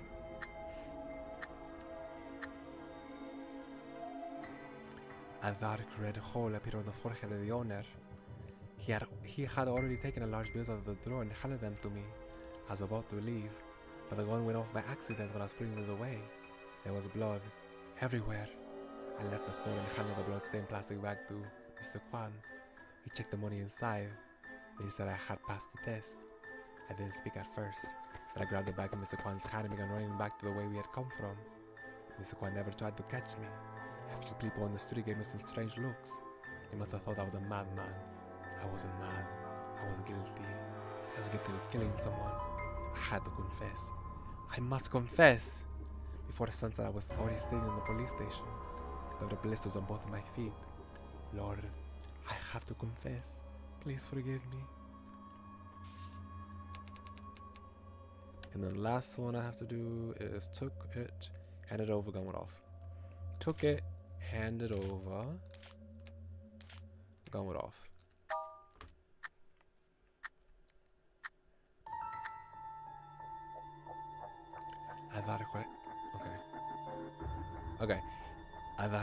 A dark red hole had appeared in the forehead of the owner. Everything had been going well. I had accepted my cell phone quietly, which I had hidden in my left palm when I slammed my hand down on the counter. He had also taken a few large bills out of the drawer and handed them to me. I was about to leave, but the gun went off by accident when I was putting it away. There was blood everywhere. I left the store and handed the blood-stained plastic bag to Mr. Kwan. How dare you play a trick on me? You think the Black Dragon Gang is just a joke? He punched me in the forehead and knocked me to the ground, and he gave me several heavy kicks to the stomach. The passersby around us all hurried away, afraid of being caught in the middle. After Mr. Kwan had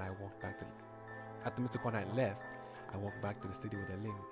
Before I knew it, I was sitting in the police station. Lord, I have to confess. Please forgive me. Okay. Oh, this is locked for some reason.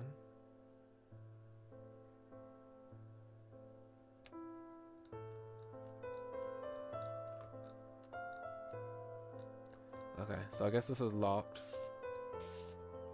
because, yeah.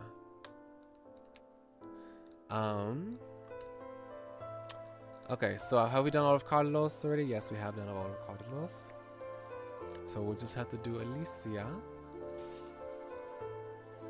Before we do that, let me do all of Yang Ying and Li Wen first. Because there might be some more endings we could get. Okay, what have we done already so far? The room felt stuffy. The cicadas outside the window were very noisy. Somebody coughed loudly. My mind was pulled back. Jim was really going at it. Some cough loudly. Okay. Stuffy, cough. Going at it. Cough. Stuffy. What's the difference in these two? Oh, oops. I was not reading what's underneath this. Okay. Stuffy, cough, note. Jimmy, note left on the desk. Cough, left note. Okay. Here's what we're gonna do. We're gonna do stuffy, cough, and then a note was left on the desk. Stuffy, cough, note was left on the desk.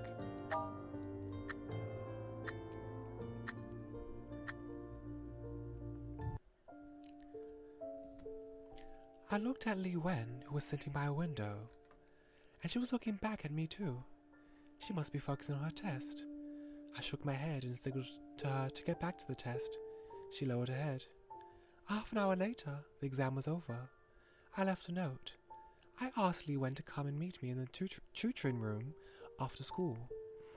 I knew many senior students were going through a lot of pressure, but there were probably less than 10 students who were willing to talk to the teachers about it. Li Wen had been through a lot with her own family. I decided to give her some encouragement before Gao Kao. We greeted each other. I told her she had done well on today's test and to keep it up for Gao Kao in a few days. She was barely paying attention though. She seemed distracted, and she wasn't following the conversation the whole time. I figured I said what I said, so I sent her off. Oh, this is a very different... Oh, no. I think we've done something like this before.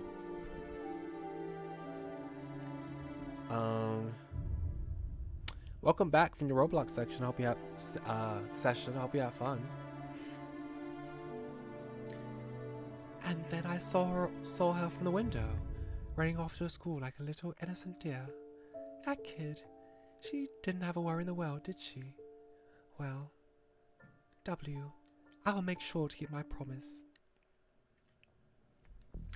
I took a peek at Miss Yang, and she was staring right back at me. Hold on, I need some water. My throat's dry again.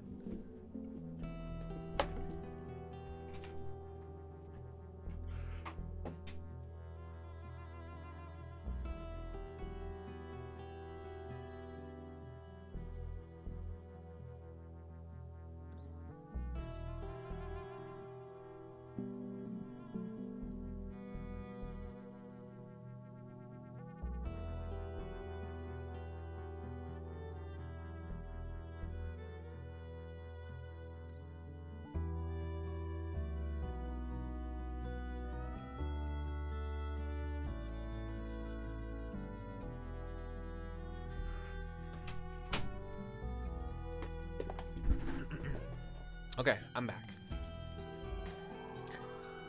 I took a peek at Miss Yang, and she was staring right back at me.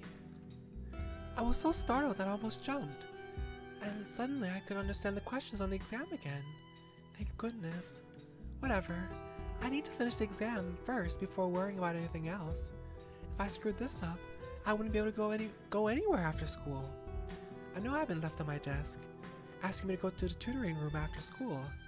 After school, Miss Yang was waiting for me in the tutoring room. She told me I did exceptionally well this time and encouraged me to keep it up.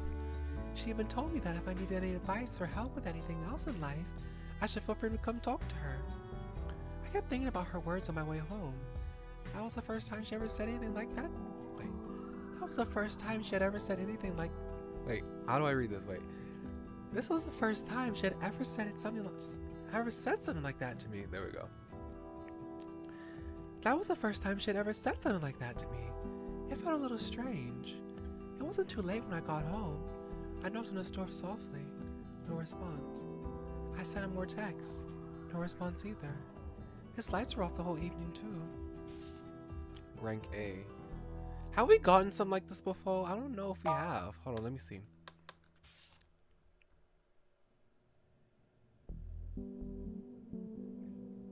Okay, this A.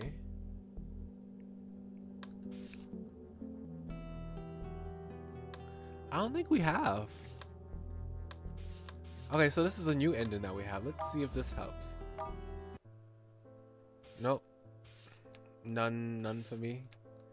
Nothing new. Okay. Well, let's try to get the rest of these endings.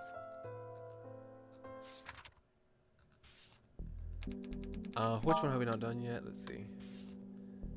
So let's do Jimmy and I leave a note. We'll do that.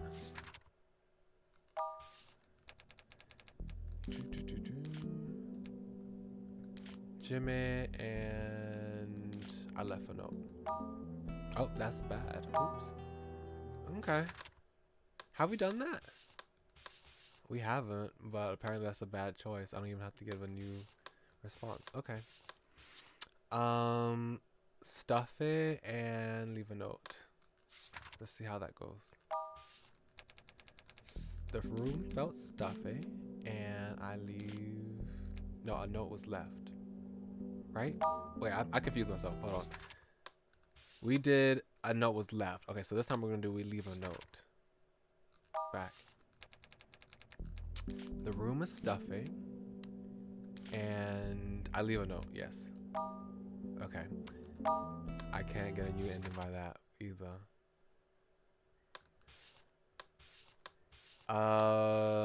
Okay. Someone cough loudly and we'll have a note left on our desk. Let's see if that works.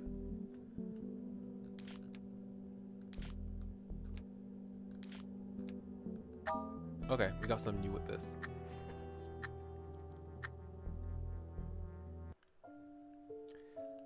Just when my mind came back from wandering, the bell signaling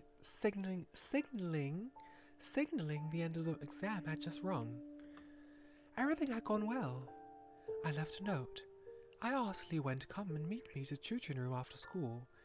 She did unusually poorly today, almost dropping to the bottom of the class. It was very unusual. Lee Wen had been through a lot with her own family. Since Gao Gao was almost upon us, as her head teacher, I had decided to give her some tough love. However, no matter how hard I scolded her, she was barely paying attention. Other than the occasional yes and she didn't look like she was listening at all, not to mention self-reflecting. I suppose I shouldn't go overboard either.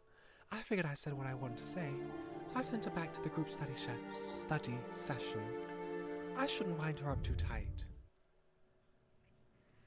I took a peek at Miss Yang. She was looking out the window and seemed to be lost in her own thoughts. What was she thinking about? Could it also be about Mr. Wen's resignation? Sigh. Oh. Ha. Sigh. No. Ha. Why the hell was I thinking about that? I was such an idiot. I stared at the paper as hard as I could, but I still couldn't focus. How pathetic. What should I do? If only there was something to help me focus on the exam. Time for the exam soon ran out. I could already see myself sitting in the mandatory study session after school. I know I'd been left at my desk, asking me to go to the tutoring room after school. After school, Mrs. Yang was waiting for me in the tutoring room. She told me I did extremely poorly this time, and that I had to stay for study sessions today. During the session, I kept staring at my phone, hoping that he would respond to my messages. Nothing. It was 11 p.m. when I got home. I knocked on his door softly. No response. I went to check on his balcony. The lights were still off.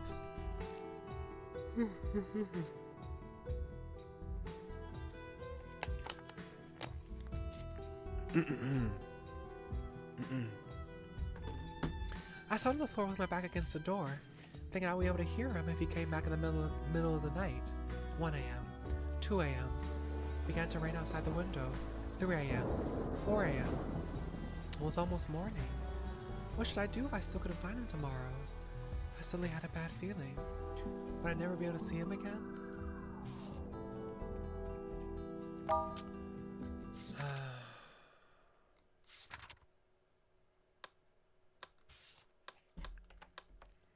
I'm gonna see what are the other endings that we could do. What's the girl's name? His name is Lee Wen.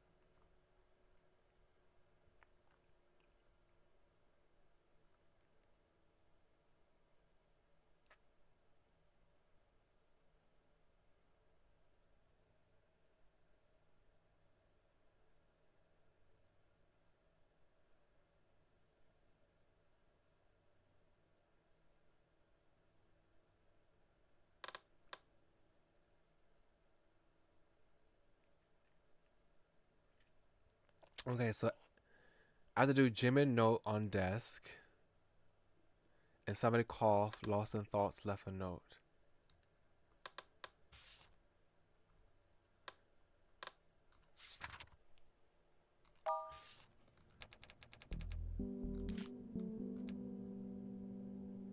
Jimmy note on desk. So that's what I thought. I have to rearrange parts though. Okay. So yeah, I was supposed to change this, but I had to change that too. Okay. Just when my mind came back from wandering, the bell signaling the end of the exam had just rung. Everything had gone well. A note had been left on my desk, asking me to go to the tutor room after school. After school, I came to the tutor room as Lee Wen had asked. Excuse me. I knew many senior students were going through a lot of pressure, but there were probably less than 10 students who would be willing to talk to the teachers about it. Nevertheless, I was thrilled when Lee Wen had come looking for me. We were chatting casually about today's test when she suddenly started crying. She was sobbing when she told me that she had cheated during the exam. What surprised me the most was the reason. I was at a loss. Once upon a time, I might have had the same honesty and courage as she had. But at some point I had turned into this middle-aged woman who would be gossiping about other people in the office. I knew it was just a waste of time. I knew those fake compliments we kept telling each other meant absolutely nothing. But I still locked myself into this mundane life, day after day after day. That day, Lee Wen and I had talked so much, like we were truly best friends. About cheating, about Gao Kao, about W. Sorry, W. I broke my promise. Oh, wow. She broke it. Wow. Interesting. I thought that never occurred to me appeared in my head. Should I just copy it? But I've never cheated in my entire life. But if I didn't, I would have to stay in detention for extra study sessions after school. I don't want to stay. I just want to go back home as soon as I could. I took a peek at Mrs. Yang. She seemed to be lost in her own thoughts. I made up my mind and decided to copy Jimmy's answers. I never knew that Jimmy was such a genius. No one ever paid much attention to him. The time for the exam soon ran out. I took out another exercise book after the exam, but my mind wasn't in it. I left a note. After school, Mrs. Yang came into the tutoring room as expected. I confessed to her about everything involving the cheating on the exam. She crossed her arms in front of her and stared into my eyes. Why did you do it?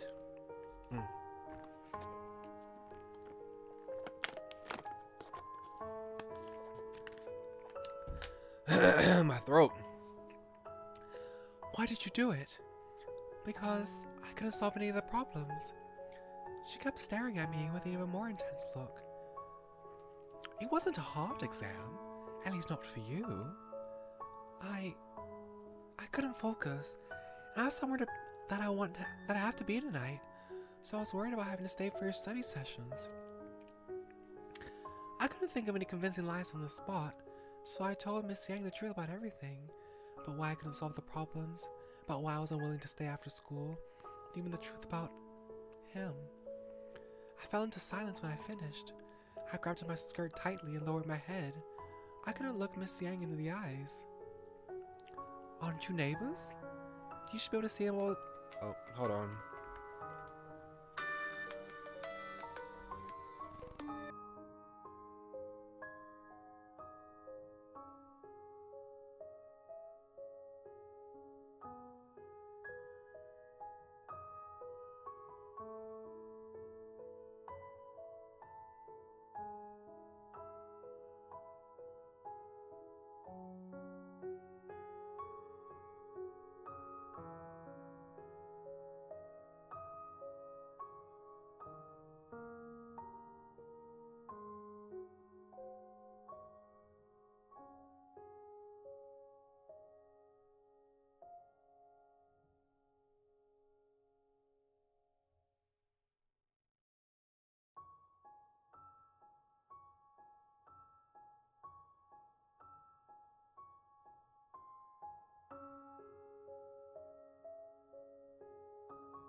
Okay, I'm back.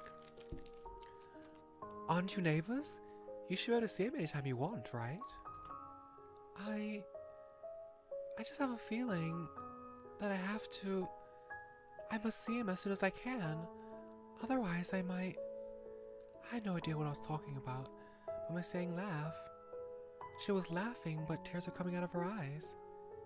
Kids these days. I'm really envious of you. You know what? I guess you could call it a sixth sense. Mr. Wen, he's got cancer. Miss Yang wiped away her tears.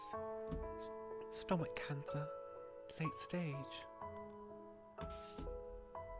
Wow, hers was rank E. This is bad.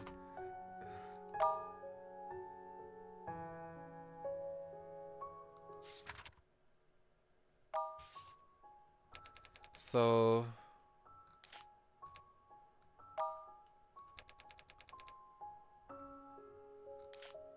how do I get A2? Okay, Yang Ying, I'm confused.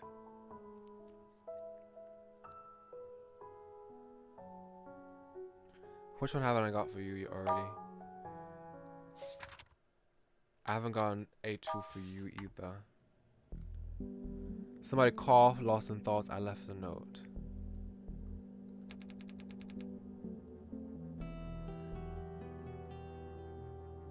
Somebody coughed, lost in thoughts.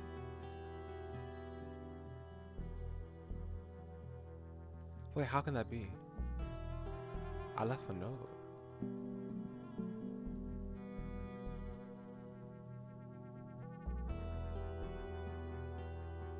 Oh, it's not on desk. Oops.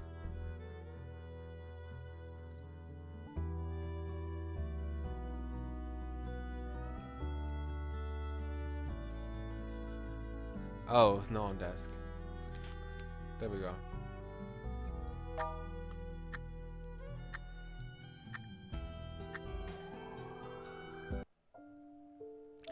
Just when my mind had come back from wandering, the bell signaling the end of the exam had just rung. Everything had gone well. I left a note. I asked Lee Wen to come and meet me in the tutoring room after school. I knew many students were going through a lot of pressure, but there were probably less than 10 students who were willing to talk to the teachers about it. Lee Wen had been through a lot in her own family. I decided to give her some encouragement before Gao Kao. We greeted each other. I told her she had done well on today's test, to keep it up for Gao Kao in a few days. She was barely paying attention though. She seemed distracted and she wasn't following the conversation the whole time. I figured I had said what I wanted to say, so I sent her off. And then I saw her from the window, running out of the school like an innocent little deer. That kid, she doesn't have a worry in the world, does she? Well, I'll make sure to keep my promise. A thought that never occurred to me appeared in my head. Should I just copy it?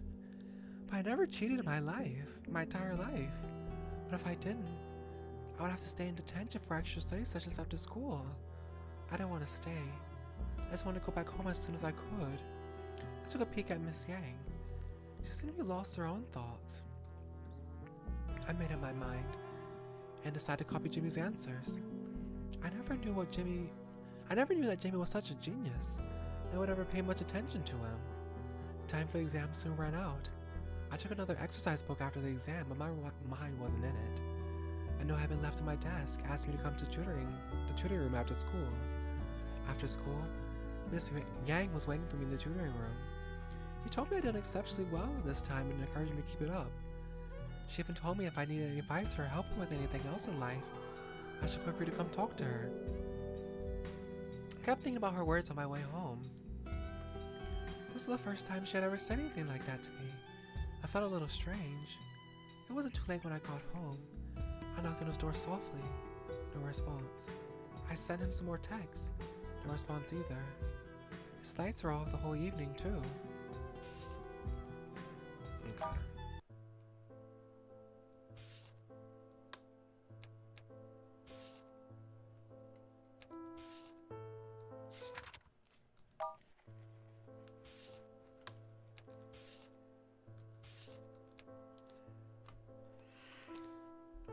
Okay.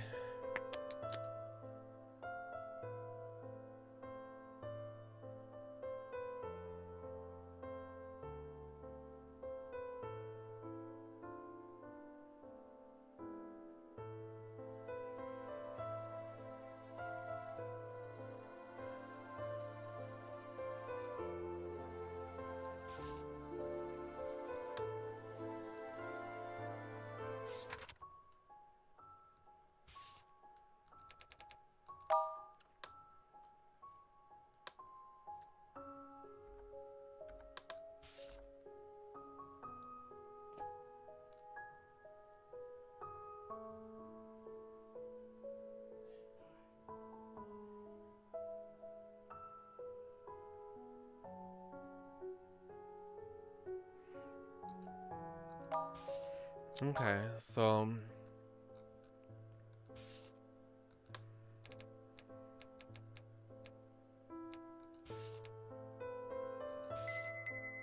oh, here we go. We got 2 new letters now. Okay, so she was supposed to break her promise. Oh, they're connected to each other. Oh, nice. Will she see Jimmy? Will she see Jimmy again? I don't know. Okay, so she was supposed to break her promise. And that's what got us a new letter. Good, good, good, good, good, good, good, good, good, good.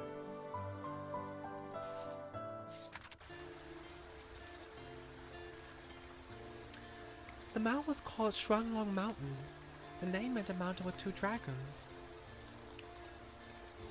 In weather like this, one could see the most beautiful rainbow on the mountain when the rain stopped. The rain was beating down on the bus window. It washed the view outside in a blur. The only thing recognizable was the blurred greenish mountain that was getting closer and closer. He's got cancer. Oh, he's got cancer. Stomach cancer. Late stage. He's got cancer. Stomach cancer. Late stage. He's got cancer. Stomach cancer. Late stage. Mrs. Yang's words kept echoing in my head. Why did he tell me? Why did he just leave like this in secret? I thought we were at least friends. Once again, I had been left all alone. At the foot of the mountain, the ranger told me that hiking had been temporarily suspended due to the high probability of mudslides. I managed to sneak past him when he wasn't paying attention. I was hiking up, one at a time, along the wedge of slippery steps. My school uniform had gone soaked inside and out. My shoes were covered in mud. I looked up. I was maybe 100 meters away from the summit. No, it should only be 550 meters. A gust of wind at the mountaintop blew me off balance. I was blown over like a young, weak, and small tree. I rode down the steps along the mud and rock. I tried to grab on anything I could touch. The trees, the grass, they all snapped. I was rolling down faster and faster. I felt myself leaving solid ground. I was flying. I saw the valley beneath me. I put a pen on my pocket. And stepped forward with it as hard as I could. A murky torrent of mud and rocks rushed down from up the mountain. I somehow stuck the pin into the cracks among the mountains and the cliff, but the torrent was too powerful. I felt weightless. I never done bungee jumping before. I imagined it would probably feel something like this. I was falling. I kept falling. After what had felt like an eternity, my body finally touched the ground. I could feel something sticky come out my nose and my ears. It hurt so bad. So bad. I never thought this would be the end of me. I didn't want to end like this. There were so many things I hadn't told him yet. He went. Why did you go climbing on the mountain again? I'm so confused. Why'd you go climb on the mountain again? What does that have anything to do with I think that mountain, he spoke about that mountain. Mr. Wen spoke about it, but I don't know why you had to climb this mountain by yourself in the rain with possibility of mudslides. I'm so confused. I don't understand that. Is there, in this modern life, there isn't, wait, in this modern life, there isn't anything that couldn't be delivered right, wait, in this modern life, there isn't anything that can be delivered right to the door. Yet, despite this, there are still things that are beyond our control. For instance, the shipping fee. Yeah, I hate the shipping fees. Or that to qualify for free shipping, you have to buy so many small filler items, hoping that they'd be useful one day. Yes, yes, for real. Or that the tissues always run out sooner than expected. I always wrote down what I needed on my shopping list. Then, every Tuesday, I would use the list when I went shopping at a nearby supermarket. I usually go between supper and evening discount hours. No, wait a second, I dropped my chocolate bar. It broke. No, it broke. I was holding a chocolate bar on my lap and it fell. Excuse me. This way, I could avoid the afternoon rush hours as well as the housewives who swarmed in for discounted goods and be done within 30 minutes. However, it wasn't a good day to go out. The weather was extremely bad that night. As soon as I opened the door, huge raindrops snagged my face like small pebbles. Thunder exploded as if it was right on top of my head. I opened my umbrella. Should you be going outside with your umbrella in the weather like this? It was such a stormy evening. I heard that spooky things might come out at night like this. And just when I had finished the thought, Big brother, can you play with me? I suddenly heard a childish voice near me. I was so startled that I stumbled one step back. I stopped and took a closer look. It was a young boy I'd never seen before. Hey, kid, don't play outside in the rain like this. You should go home. I hurried past him without further thought. Just recently I'd become a target of some malicious gossip. The mastermind behind it was an elementary school kid. And as a result, I have been feeling easily set off every time I saw these tiny, mischievous young children. However, something didn't feel right.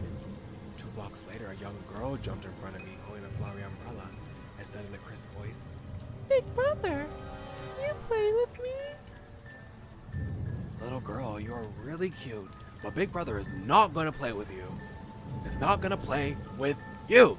Leave me alone. All you cute boys and cute girls, I'm not in the mood. I held the umbrella lower and kept walking. However, I then mysteriously ran into several more children of similar ages, although all of them were wearing different clothes. Yet they all looked at me with this identical innocent smile and said exactly the same thing. It was so freaky. I was almost walking as fast as an Olympic race walker. Just a little further. With a turn around the corner, I would be at the supermarket. Bump. I bumped right into someone, fell to the ground, and my umbrella slipped out of my hand. It wasn't a kid this time, but someone who was very skinny. I couldn't see anything but a dark figure. Oh, who is this? Thunder kept booming in the clouds. Suddenly, a blinding bolt of lightning flashed across the sky and almost lit the entire city. The person was covered from head to toe in dark clothes under a clear raincoat. His face was mostly hidden behind a mask. I could only see a pair of icy cold eyes that were glimmering from the flash of lightning. Cold eyes, not cold. I felt a chill climb up my spine. Big brother. A muffled voice came out behind the mask. I couldn't tell whether it belonged to a woman or a man, but I knew it was the most terrifying voice I'd ever heard. Could you come play with me? I climbed up off the ground, turned around, and ran as fast as I could without even picking up the umbrella. And yet, I heard footsteps following behind me with exactly the same pace as mine, and laughter. Who is that? Why are they chasing me? What does it want with me? My thoughts kept getting scarier and scarier in my head. I tried to shut them out and just kept running. But no matter how fast or how far I ran, the footsteps and the laughter were still right behind me. My mother had always complained that I never exercised. She said if I ever ran into a bad guy, I would be dead because I would be running too slow. Mother, I promised I would never fail to listen to you ever again. My legs were getting heavier and heavier. My footsteps behind me were getting closer and closer. Suddenly, my left hand was firmly grasped. I turned around in utter terror and gazed right back into those cold eyes once again. There was no way that those eyes could belong to a normal human being. The dark figure grabbed my waist tightly with a strength that was way too powerful for a skinny frame, and then covered my nose and mouth.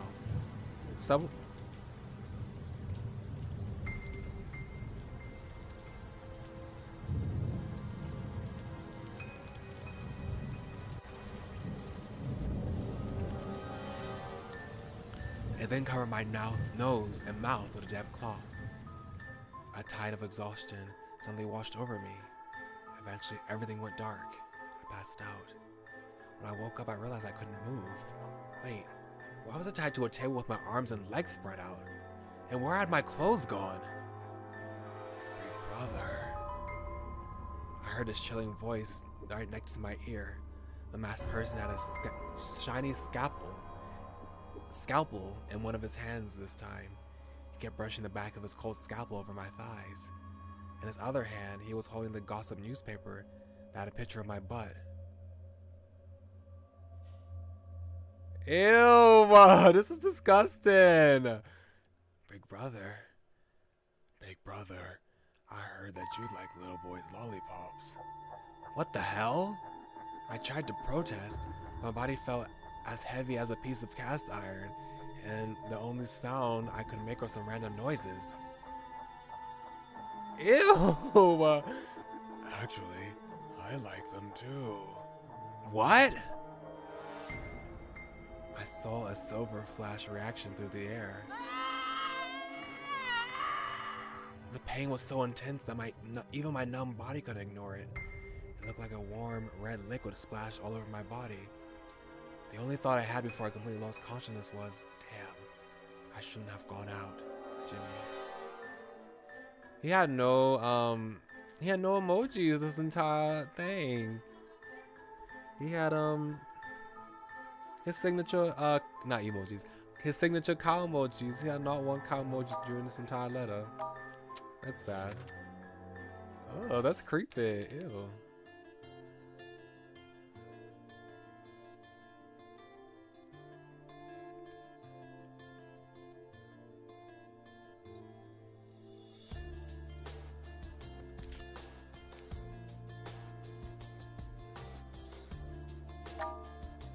Let's see, I imagine someone's gonna catch her.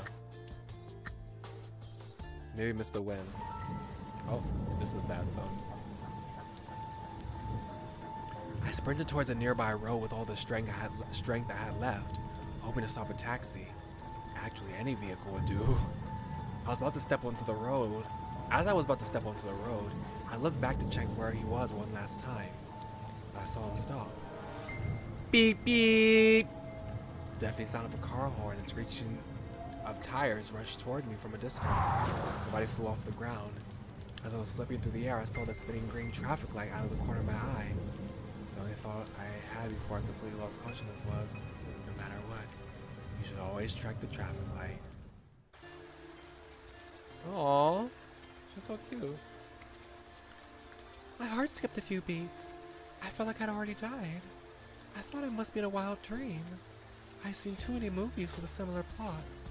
The heroine was about to fall off a cliff, and the hero was able to catch her hand at the last moment. Yet, you were not the hero and heroine of that kind of movie.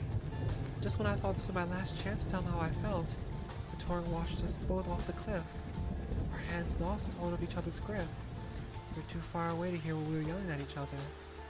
I suppose I didn't even deserve this one last chance. I was falling. I kept falling. After what felt like an eternity, my body finally touched the ground. I could feel something sticky coming out of my nose and my ears. I looked at him, lying motionless in the distance. He was becoming blurry until everything went dark. That was bad. Okay, well, let's see how this goes. Hopefully they shouldn't be washed away.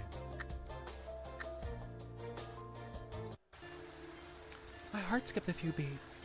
I felt like I'd already died. I thought it must have been a wild dream. I'd seen too many movies with a similar plot. The heroine was about to fall off a cliff, and the hero was able to catch her hand at the last moment.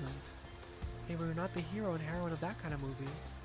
The wind and rain kept getting stronger. He grabbed a small tree next to the cliff with his left hand. And this tiny trunk was shaking more and more violently in the relentless wind. I was so scared. I could sense I was not the only one. Finally, oh God. They're gonna die in all of these. I'm so irritated. Finally, a crisp snapping sound broke the silence between us.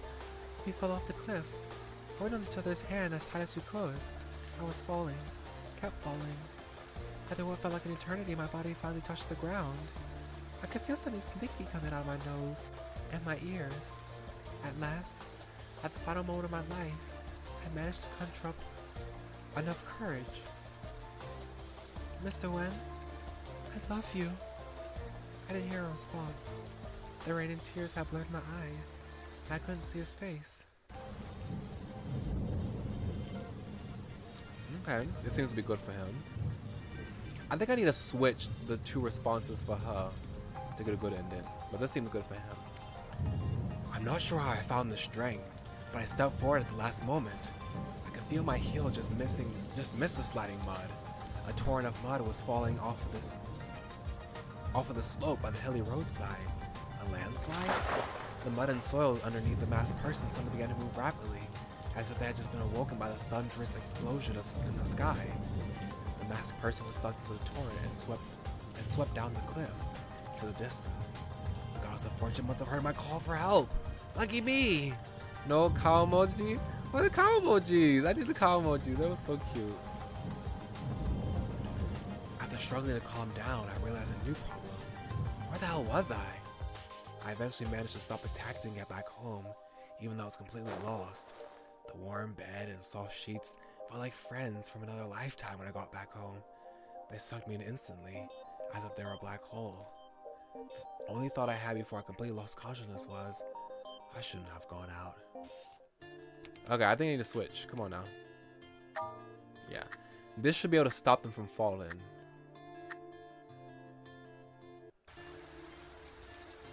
My heart skipped a few beats. I felt like I'd already died. I thought it must have been a wild dream. Has he always had this hole in his hand right here?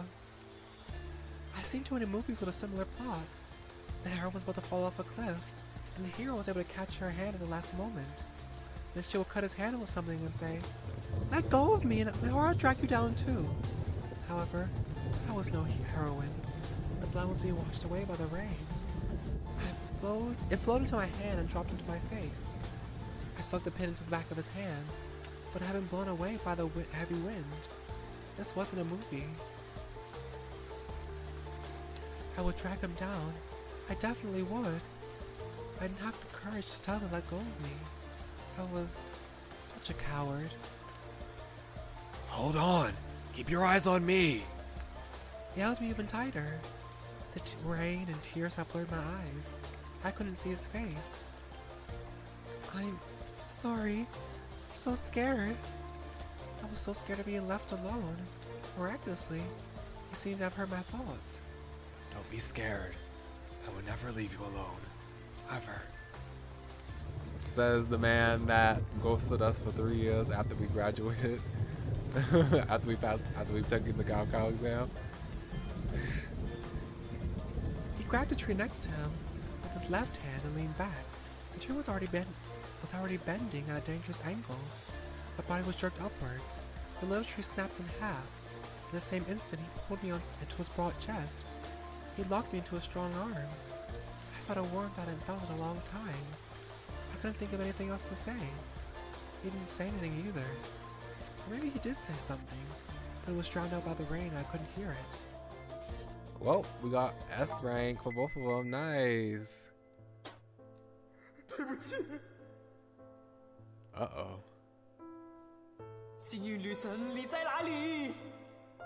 I love that. I want to hear him say that again.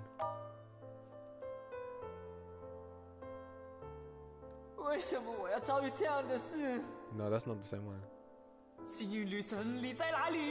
Yeah, that one. I don't know, I just like the way he says it. Okay, so we managed to get past this little roadblock in Lee Wen's story, and we got a new message from Charles Rand. He came back into her life. So I guess we'll see how this continues next Monday. We're gonna stop here for now. It's been about 2 hours. So yeah, the rest of this week should be as usual. So Wednesday will be Nameless. Friday we will be doing, what's on Friday? Danganronpa Mauve. We should be able to do that this week, and then we should also finish the casebook of Anna as well on this upcoming Sunday. So yeah, I'm excited. Thank you all very kindly for coming. Much obliged, and I can't wait to see y'all next time. Y'all come back now. You heard me. Goodbye.